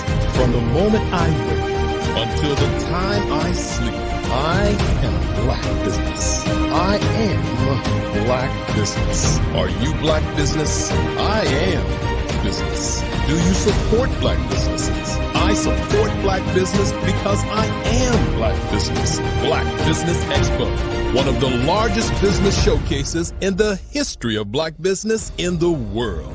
Sign up today at www.blackbusinessexpousa.com or call 919-308-9090. I am Black business. I am Black business. From the moment I wake until the time I sleep, I am Black business. I am Black business. Are you Black business? I am Black business. Do you support Black businesses? I support Black business because I am Black business. Black Business Expo, one of the largest business showcases in the history of Black business in the world. Sign up today at www.blackbusinessexpousa.com or call 919-308-9090. I am Black business. I am Black business. From the moment I wake until the time I sleep, I am Black business. I am Black business. Are you Black business? I am Black business. Do you support Black businesses? I support Black business because I am Black business. Black Business Expo, one of the largest business showcases in the history of Black business in the world. Sign up today at www.blackbusinessexpousa.com or call 919-308-9090. I am Black business. I am Black business. From the moment I wake until the time I sleep, I am Black business. I am Black business. Are you Black business? I am Black business. Do you support Black businesses? I support Black business because I am Black business. Black Business Expo, one of the largest business showcases in the history of Black business in the world. Sign up today at www.blackbusinessexpousa.com or call 919-308-9090. I am Black business. I am Black business. From the moment I wake until the time I sleep, I am Black business. I am Black business. Are you Black business? I am Black business. Do you support Black businesses? I support Black business because I am Black business. Black Business Expo, one of the largest business showcases in the history of Black business in the world. Sign up today at www.blackbusinessexpousa.com or call 919-308-9090. I am Black business. I am Black Business. From the moment I wake until the time I sleep, I am Black Business.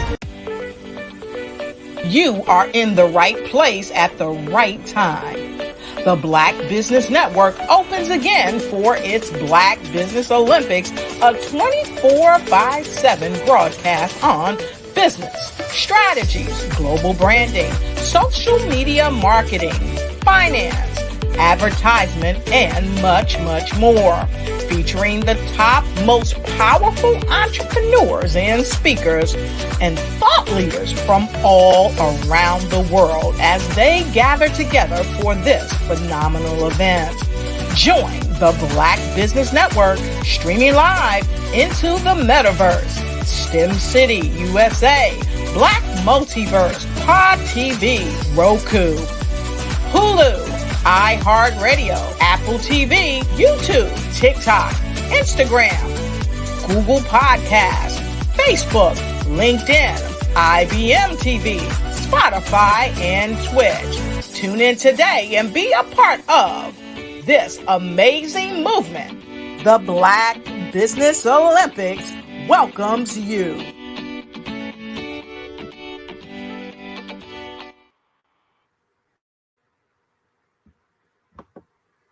Good afternoon, business owners, entrepreneurs, thought leaders, and corporations. Welcome to the Black Business Network. My name is Sydney Wormsby, and I'm your business moderator for this afternoon on the Black Business Network.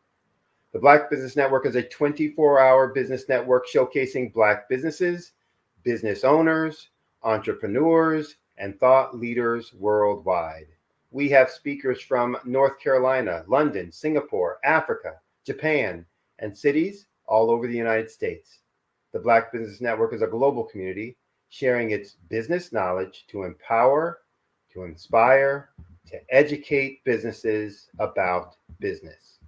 Our next speaker is Miss Faith Nashipe. Miss Nashipe is from Kenya, and she's a passionate gender equality advocate. Her education background is in counseling psychology with a BA in project planning management from the University of Nairobi. Besides gender and development work, she's been very instrumental in above-level health system strengthening in Kenya. She's the pragmatic chief executive officer of Thriving Communities Africa, TCA, and an NGO focused on sustainable social transformation through men and boys across all ages, all towards ending gender-based violence, promoting gender equality, cohesive communities, and economic empowerment. The Men and Boys Ambassador, Faith, is passionate about men and boys becoming the best versions of themselves.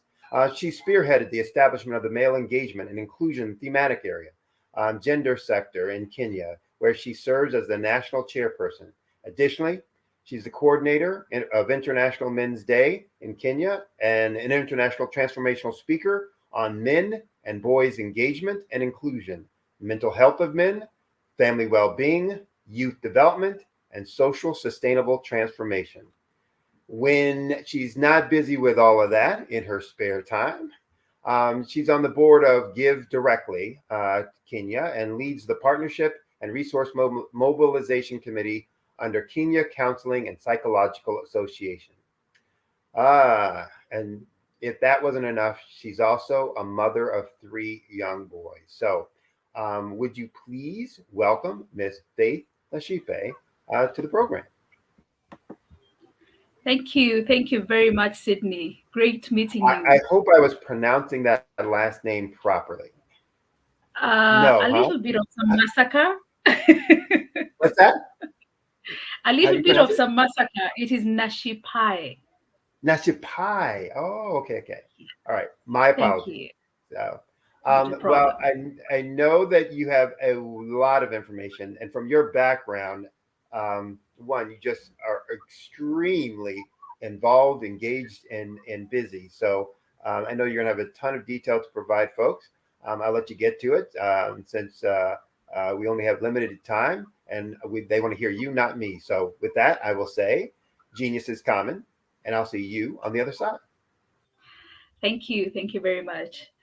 I am grateful to have this opportunity at Black Business Network. This is a great, great opportunity for every one of us who's Black to reach out, to engage, and to bring our businesses out there. Besides what you have heard, I am also the founder of Thriving Families Kenya, a consultancy registered in Kenya that deals with psychological support and awareness. And so I will talk a little bit about our mental well-being as entrepreneurs, because many times we don't get to look within, we don't get to take care of our mental well-being, and therefore it also affects our outcomes. So basically, what is this about entrepreneurship and mental well-being, or just your psychological well-being? The reality is that we neglect our well-being, our mental well-being. Why? First of all, you are a lonely person. Being an entrepreneur is a lonely and tough, rough journey. And many times, even our own spouses or the people that are very close to us as family don't get to understand what we go through and how we process things and how we rise up to become the great people that we eventually become. The truth is, it is through a lot of pain, a lot of sacrifice, a lot of thinking through the night, a lot of waking up and dreaming and revisioning and drawing your vision board every other time to make sure that you get your model right. And therefore, these are some of the pressures that we as entrepreneurs face in the environment. Hardly do we have people to talk to and say, hey, this is what I'm doing and this is the challenge. And a lot is because it's when you are trying to imagine that, or you're trying to come up with a good idea, it is very hard to share it at its birth point or at conceptualization. Because yes, I understand the reality of someone just taking it up even without understanding fully and start implementing before it is even ready. And therefore, it is good for us to protect and to take care of these ideas. But have you ever thought of how our protection, our taking care, as we conceptualize our ideas, sometimes can lead us to a lonely path? About research, about waking up very late in the night or working very late in the night, burning midnight oils, about presenting to people who sometimes do not believe you, do not listen to you. I mean, sometimes being an entrepreneur is close to punishment. Then there is the bit of really investing, because you're investing a lot. You're investing your emotions, you're investing your finances, you're investing your energies, you're investing everything that you are. And these can also be very draining, both psychologically and also physically.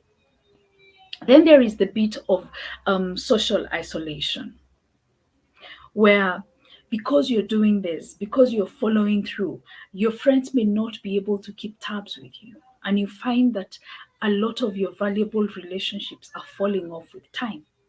And so again, this brings you to a place of isolation and a place of loneliness. Then there is the reality of sleepless nights. Have you ever woken up in your journey of entrepreneurship and realized, I actually didn't sleep last night? And then you realize that there is another thing that you need to deliver the following day, and you realize, I only had 4 hours of sleep last night. So in a span of about 48 hours, you have slept for close to about 4 hours. That's being unfair to your body and also to your brain. And it's also unfair to your mental well-being. You're interrupting your mental stamina. You're not able to produce as you would because your body is tired. And this eventually leads to burnout. Then you also notice that because you're constantly thinking about this, pushing that report, having this meeting, pushing that engagement, you hardly get time to even take care of your own physical body by eating a healthy diet. Simple things, small things that account for your output in your work and in your relationship with your work. So this is for me to challenge us and to help us understand that many times we as entrepreneurs, we need to look within. We are always looking at that objective idea. We are always looking at that table.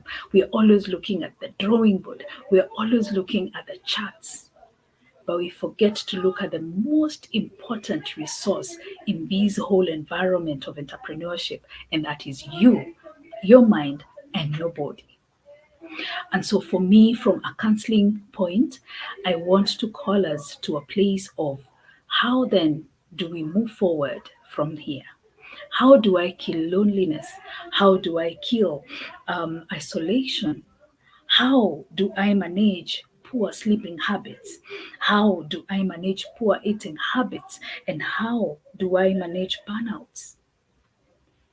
Because we have seen that, yes, it will lead to so many negatives in time. Your body might even start complaining, and you start getting very funny kind of pains here and there, and you don't understand, why am I having this kind of pain? You're having migraines that are unexplained. You're having some perennial tiredness. You're just feeling tired every other time. I believe there is something that we can do, and we can take charge of our well-being. And this is what I believe you should do. So number one, try your best. I know it is hard. I know, yes, it is easier said than done. And yes, we do say that all the time. But do you ever believe that you can actually sleep for about 7 to 8 hours a night? I know we want to always, and especially the coaches will want to say that you have 8 hours of sleep, 8 hours of work, 8 hours of this, 8 hours of building your business. No, you can create more time. But you're a human being, and you need to appreciate that you are a human being who needs to take care of that human being. So take some rest. Burnout is big in a business. When you're constantly on the pedal and you don't get to raise your foot from the pedal, the reality is that even your feet will start complaining.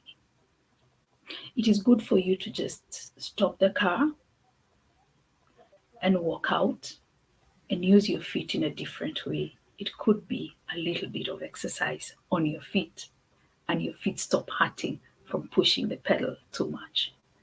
What do I mean? Get off your work and decide that you're going to do something totally different for a weekend or for a day or two. I didn't say sleep. I say do something totally different from your normal things.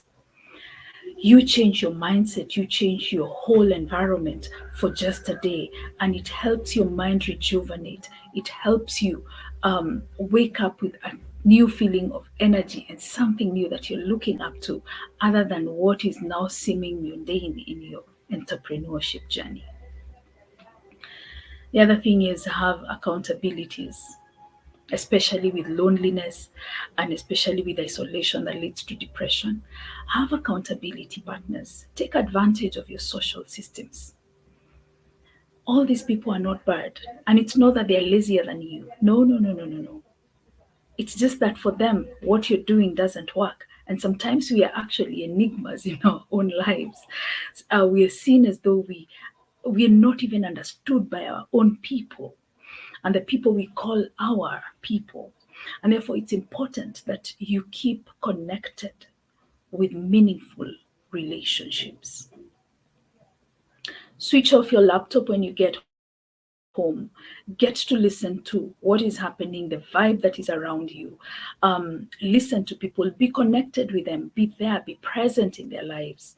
Do some things that will keep you awake in your own personal social life. It is very, very important. Go out for dinner with your friends. Let them rub the joy and the life in you and help yourself get out of depression. I once had an encounter with depression when I lost my father, and I realized, oops, this is getting a hold on me. And so I called a friend, and this friend told me, no, you have to get out of the house. And for a whole week, he made sure that I was out of my house, and he made sure that we had lunch together. And by the time that week was ended, my mind had already started waking up, and my heart was already having a good heartbeat. And I was able now to wake up and go back to work and become productive. What is that one thing that you need to do different in your schedule that will make you blossom once more? What is that one thing that you will need to do in your whole system? And it is going to be that one piece of the keyboard that you press, and it brings life again to your music. So look within, look at yourself, and take care of your mental well-being. I work with different people. I work with different organizations. I deal with daily issues on mental health. I also deal with issues at community level emanating from the past issues that people have encountered. Those are more traumas, childhood experiences. And I can tell you, when we don't take care of ourselves, we are literally killing the whole systems that we are trying to build. So it takes a lot of you to accept that this is not working well, and my system is not really responding in the correct way, and there is something that is within my ability that I can do. It is also part of self-care in an entrepreneur's life.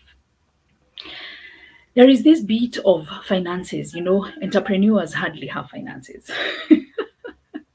And so you're looking for that one more dollar, that one more shilling. In Kenya, we talk about shillings. By the way, I am from Kenya, East Africa, and I'm really happy to be on this platform as an East African Kenyan woman and Black woman for that. The reality is, and remember to just check on www.blackbusinessexpo.usa.com.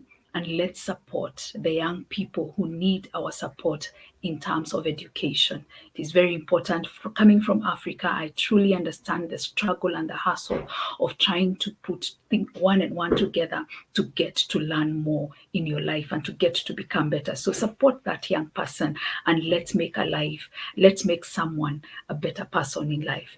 Now, back to our business, back to our topic. In life, the reality of an entrepreneur is that we're always chasing that shilling. We're always chasing that coin. And what then do we do? Truth is, money will never be enough. We'll always keep chasing an extra dime.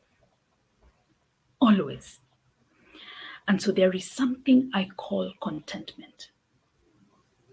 Knowing well that I have this much, and I may not have a lot, but it is enough for now. And it can push me to the next level. Because when we are always struggling and trying to haggle as much as we can along our path, then we miss out on quite a lot. We miss out on the value of who we are. We miss out on the quality of what we can bring to the table. And we miss out on the quality of production. We miss out on the quality of so many things because we are always looking at the extra coin. Our relationships become relationships based on what we can gain financially, and we forget the value of a social system that can support you. You will not be an entrepreneur forever. One day you will fall off entrepreneurship and you will want to take your rest and probably take the beach and all that. And sometimes you will need someone to just come and enjoy a meal or a cup of coffee. Who will that be?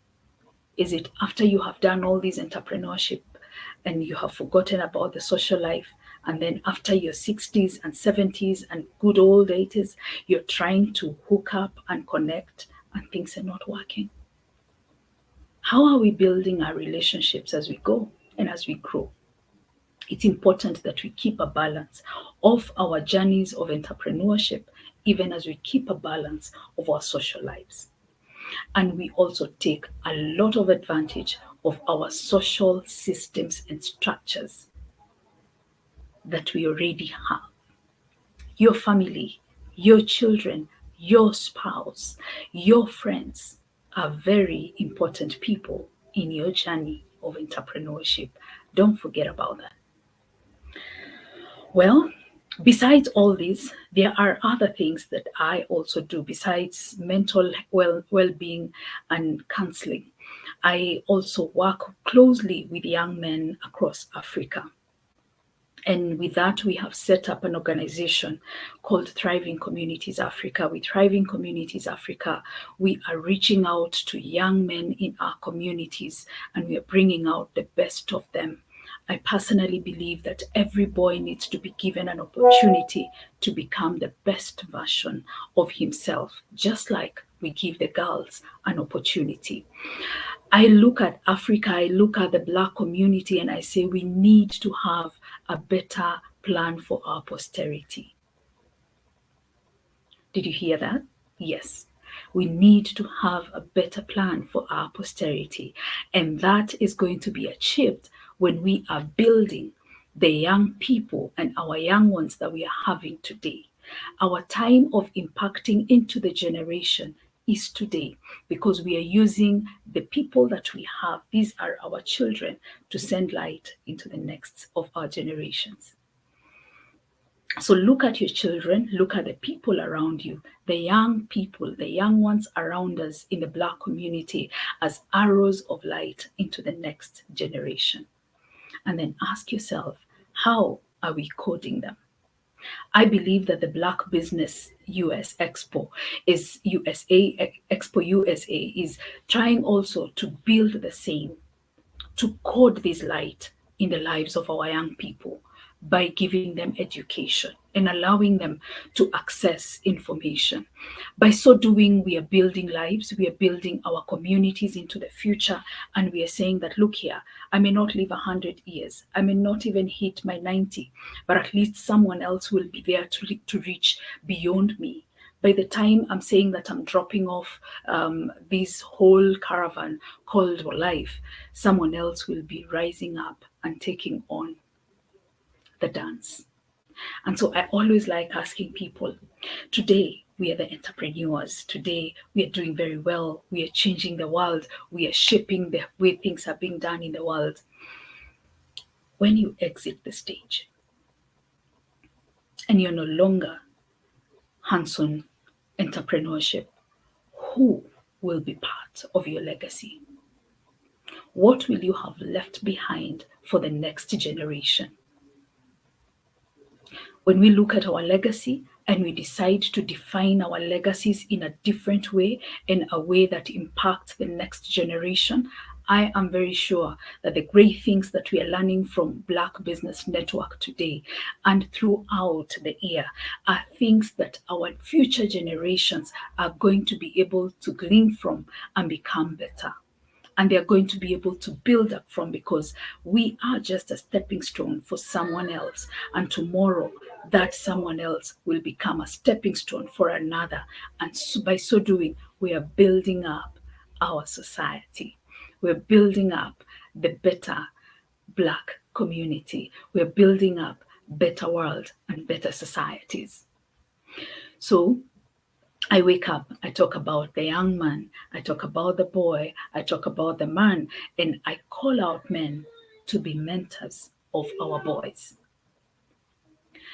While you're doing your entrepreneurship, I want to challenge a man. Look for a younger man who is trying so hard to make it in business. Incubate them, support them. Let them feel that there is someone who's walking a journey with them. Guide them in the way of doing their business or in the way of entrepreneurship. You might be saving the next biggest business in the world. You might be inspiring the next biggest business in the world. And at the same time, don't just guide them in business. I don't know whether you're like me, who has studied our young people and realized that even though our young people are saying we want the place on the table, we want to be engaged, we want to do this, they lack a lot of content and they lack a lot of information. If we are not responsible to pass this information to them, who will? Who will be doing that in the next future? It is all boiling down to how are we coding, or how are what light are we sending into our future? So when you look back and you ask yourself, 20 years to come, what did I do? Don't just look at the great innovation. Look at the impact it has had in the people, in the lives of people. Look at also the people that you've worked with, the people that have journeyed with you in the process of building up your enterprise. How has that changed their lives?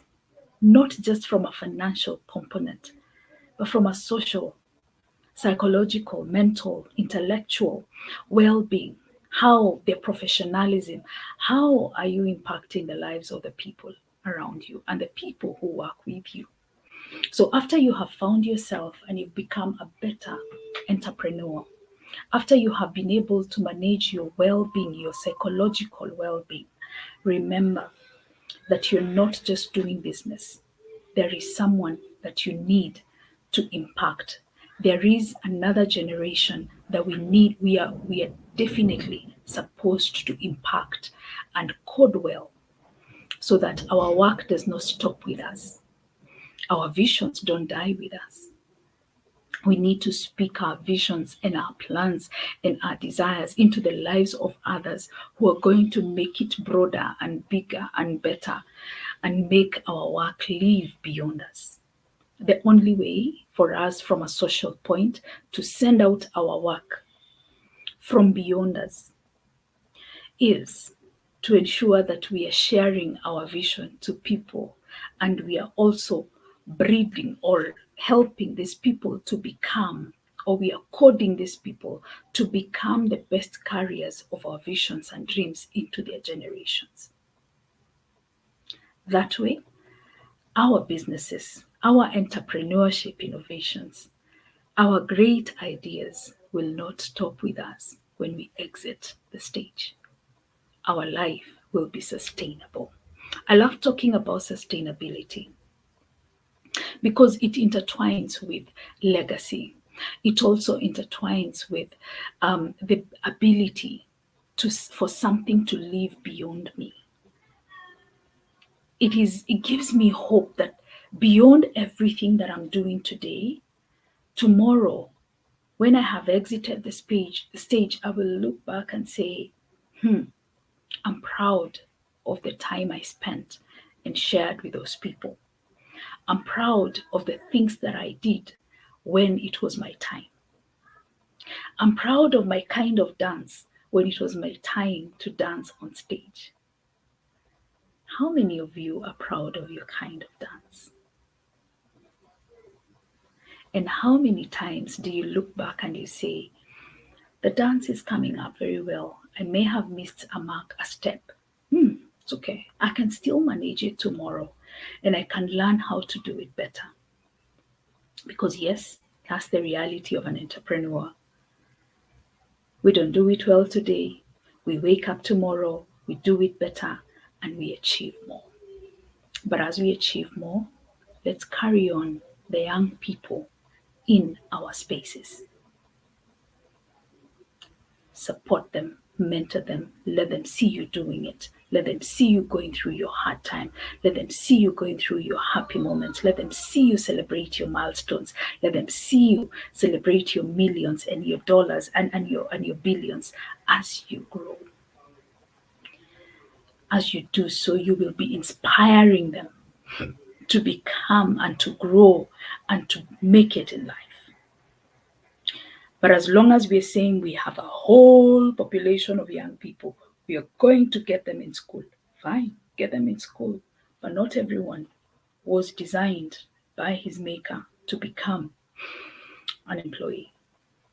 Some are the most impactful serial entrepreneurs of this world that our current global economy that is not doing very well requires.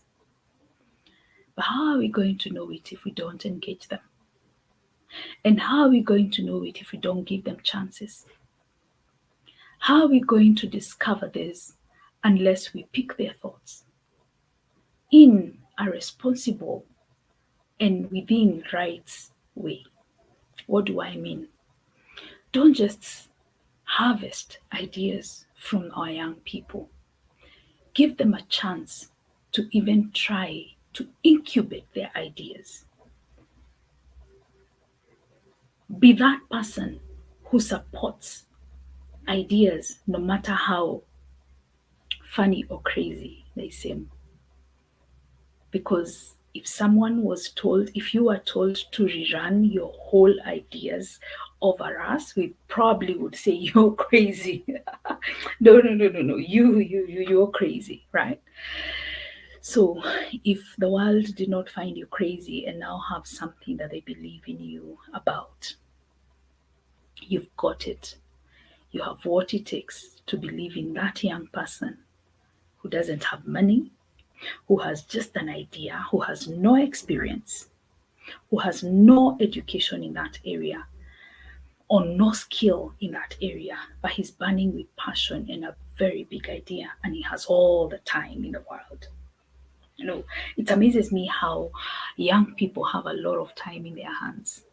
Yet some of us are asking, how can we add on at least 2 more hours in our day?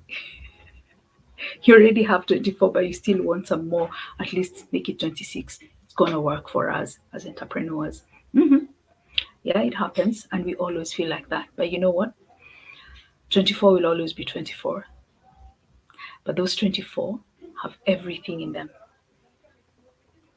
So take advantage of this time, take advantage of these wonderful people, and not just advantage in a negative way, but work with them. Don't use them, work with them. I like working alongside young men and young women. I like working with them and allowing them to grow and become. Sometimes some decisions are costly. Be careful what you're allowing them to take up. Be very careful what you're allowing them to take up. But in the process of building our young people, in the process of encouraging our young people, in the process of making sure that our coding is going into the right generation, and we are coding our generations in the right manner, then we just have to take some risks. Just like we took risks with our businesses, and we took risks with the entrepreneurship journey. Some of us had to leave work for us to start what we started. It wasn't easy. I mean, waking up to no money, no ATM, it gives you some lack of stability for a few months or some years. Yeah. Yes, it happens. And especially for some of us in Africa who are very passionate about what we want to do, some of us will find ourselves, okay, now I have to leave work and do this because even my schedules are not allowing me to balance between entrepreneurship and being employed. So the truth is, you need to walk a journey with the young people around you for them to find value in themselves. We have a generation of people who resilience have left the world, and we need to really bring them back to that place and help them build their resilience, because there is no entrepreneur without resilience. There is no entrepreneur without patience. But you find our young people, they're very microwave people in terms of whatever they want. We have landed, unfortunately, to a generation that feels. Today, someone wakes up and feels, I don't feel like. And those are some of the challenges that we are also facing as entrepreneurs in our work when you want to employ the younger generation. Then you sit down and you're thinking, oh my God, I have invested so much of my time. I have invested so much of my energies in this. I have done so many things in my life to make sure that this is working. And this person just comes and sleeps or says they don't feel like working today. It's not a nice thing. But yet, this is the product of what we are. This is the product of what we have been creating in our homes and in our systems. So before we point a finger at our young people, and before we say, this is not working, before we say this generation is like this, have we gone ahead and asked, how much time have we given to them? How much time have we given to this same generation to help them see things in the right way or in our eyes?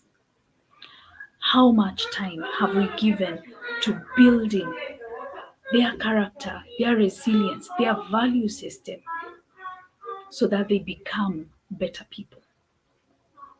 I want to believe that before someone judges, we need to first ask ourselves, what have we got to do with this?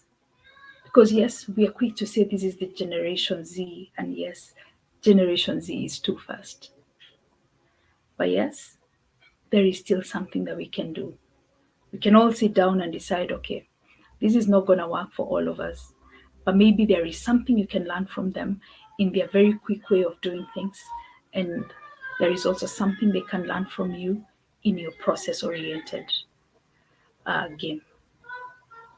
So eventually, when we look at ourselves and our lives, we realize we're not just doing business to make money for ourselves and our children. We are here to do entrepreneurship and network and build structures that are going to live beyond us. These structures, these businesses, they need healthy human beings, because your health is your wealth. If your mind, your well-being is not healthy, then something is wrong, or something is likely to go wrong. When your physical well-being is stable and you're not spending more time using your insurance cover because you're having pain here and pain there and uncomfortable here and uncomfortable there, and doctors are not telling you take it easy, then you get to realize that, oh wow, there is so much you can be able to do. You become more productive. You become better in your way of doing things. And therefore, that is why your well-being is very critical at any one time in your life. And finally, your legacy. Your legacy is everything. And you don't start working on legacy when you're like 3 years or 4 years about to exit from the stage. I do a lot of projects, and one of the things that I keep doing is that, especially programming for communities, we do interventions at community. We are having some interesting products around mental health at community level, trying to reduce the suicide rates at our community level. Because we notice we're having a lot of suicide cases in communities, and especially men are dying more of suicide. And so one of the things we look at is we look at an end-to-end programming, where we ask ourselves exactly what do we want to achieve? And then we ask ourselves, what is the sustainability in our programming? What is that thing that even when we leave the community, we can come back 5 years and still find something growing and working as a result of our implementation? When we do that, I'll tell you what we do. We start thinking about our sustainability approach from the point of entry into the community. And therefore, we have markers and milestones that we weigh just to make sure that every other component of our project or program rollout is carrying something to do with sustainability. So if you ask me about sustainability at 3 years, when I am about to exit the stage, it's not going to work, because sustainability starts from the time you start thinking about your business idea and how you start rolling it out and how you start engaging with people, how you determine your target group. All these things build up towards sustainability. Sustainability is part of your legacy. I know people have used sustainability in a very bad way. But I keep saying, if there is transformation that my work is going to bring at community level or with different people or in the lives of different people, will that transformation live beyond my encounters with these people? Will it live beyond my work at community level? Or will it die a natural death few days after I have exited? Same case with our businesses. Every business model needs to have some ongoing concern component, where there is something that makes you keep going on beyond your work. But you know, I live in this side of Africa where some of our best businesses died with the owners. When the owners or the vision bearers of these businesses died, their businesses died too. Very beautiful concepts, very great ideas, awesome, great impact that we were seeing, transformation in some systems that had become a problem and a menace. Very awesome and impactful entrepreneurship ideas. But the minute the owner goes down, the business goes down. So I want to ask you, would your business die if you died today? Have you set up systems and structures that would prevail against any storm in life beyond you? Because it may not just be with people, it could also be the structures and the systems that you're setting up in your business that do not speak into sustainability, that do not speak into legacy, that do not speak into longevity of your business beyond you. Several things that I have mentioned, and I hope that we can look at them and see how best do we do them. Our environments are totally different. The environment in Kenya is totally different from the environment of Dr. Eric Kelly and so many others out there. But the reality is, you can always look around you and see what works best, because that is the life of an entrepreneur. The way I roll out something here in Kenya is probably something different, totally different from the way I would roll it out in America, simply because the culture, the social systems are very different. So maybe even the timing and so many other things would determine a lot about how I roll out my intervention. But the truth is, sustainability is determined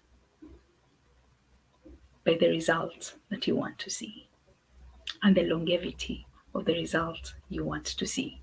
If you want to have a lifelong change or transformation, then you do it the right way. We believe in planting trees in Africa. And yes, with the climate change, we're doing a lot of tree planting. Just the other day, we had an African climate change conference. And one of the things, summit, and one of the things that I know we're speaking about towards environmental change and all that is planting of trees. Now, there's a tree that I'll plant and it takes 3 years. There's another tree that I'll plant and it takes less than 3 years. There's another tree that I'll plant because of its nature and its value and its makeup, and it will take 7 years, 8 years to mature. So it depends with what you want and the structures you're setting. There are structures that we set that only take us for 2 years. There are structures we set that take our businesses. There are structures that we set and our business live on. We as a Black community, we can also show the world that we've got gold, and there is so much that we can do to contribute to the world. We can also leave quite a lot behind us and impact generations to come. Think of the many people that have gone before us and have impacted our lives, and see what they did differently, and see how to make sure that you're having your sustainability ready and your legacy right at the beginning. I noticed that you've come back. I'm happy to see your face. No problem. Well, you had such powerful words and information with such a soft, easy voice. So, oh, thank you. It's like one of those things where it's like, I know they're telling me to work harder, but they said it so nicely. So I really want to thank you for all that you had. I know folks got a lot out of that. We appreciate you at the Black Business Network for coming on and sharing your knowledge, sharing your information. Hope that you'll come back again. Tell folks what's the best way for them to get a hold of you if they want more information to work with you. Mm-hmm. Thank you so much. I am on LinkedIn as Faith Nashipaye. I am on Twitter as Faith Nashipaye. I am also on Facebook as Faith Nashipaye. But I'm also on Facebook as TCO Africa. TCO Africa. That is at TCO Africa. That is at Thriving Communities Africa. Mm-hmm. I'm also on Facebook again as Thriving Families Kenya. A lot of our work where we do with Thriving Families Kenya, we also get to contribute to the NGO, which is Thriving Communities Africa, where we really deal with young men at community level, young boys, and also men. And we do a lot of advocacy in our country and beyond. Then on Twitter, you can also get us on TCO Africa. Then on LinkedIn, you can also get us at TCO Africa. Okay. Oh. Good. All right. So again, thank you very much for all the info. Look forward to having you back again the next time. And as we say, genius is common. I'll see you on the other side. Thank you. Thank you so much, Sydney. Thank you for having me. Thanks to Dr. Eric, and thanks to my good friend, Unisa Kamara, who has been a great link towards this. And I truly appreciate every business person who's doing great things out there. Let's do it, and let's do it very well. God bless you. Bye-bye now. Bye-bye. How many times have you been asked to help someone you didn't even know, a student, a business entrepreneur? Or did you ever even ask, where did they end up? That business, that friend, that entrepreneur. Well, just maybe they ended up in a gang, bankrupt, homeless, or worse, dead. Maybe they turned to crime, drugs, and alcohol. Did you ever wonder? Did you destroy their dream, or was your life always so easy? At the Black Business Olympics, we started a movement to help students complete. Give them hope and foster success. Help them to leave their dreams of providing laptops, computers, and up to $5,000 in scholarship funds. Today, we ask you to help a student, a business owner, or an entrepreneur to realize their dream by sponsoring them, supporting them, and buying from them. Consider this. With $1.6 trillion in our Black community, we only ask for a small donation for our students, our businesses, and our entrepreneurs. And you can change a life today. So I ask you, what are you going to do? Sit on the sideline and watch our students in high school be leaders, miss out on their dream from lack of resources? Or are you going to donate to the movement and change their future and yours as well? Give us a call today at 919-308-9090. Change their life by investing with action to the Black Business Olympic Fund.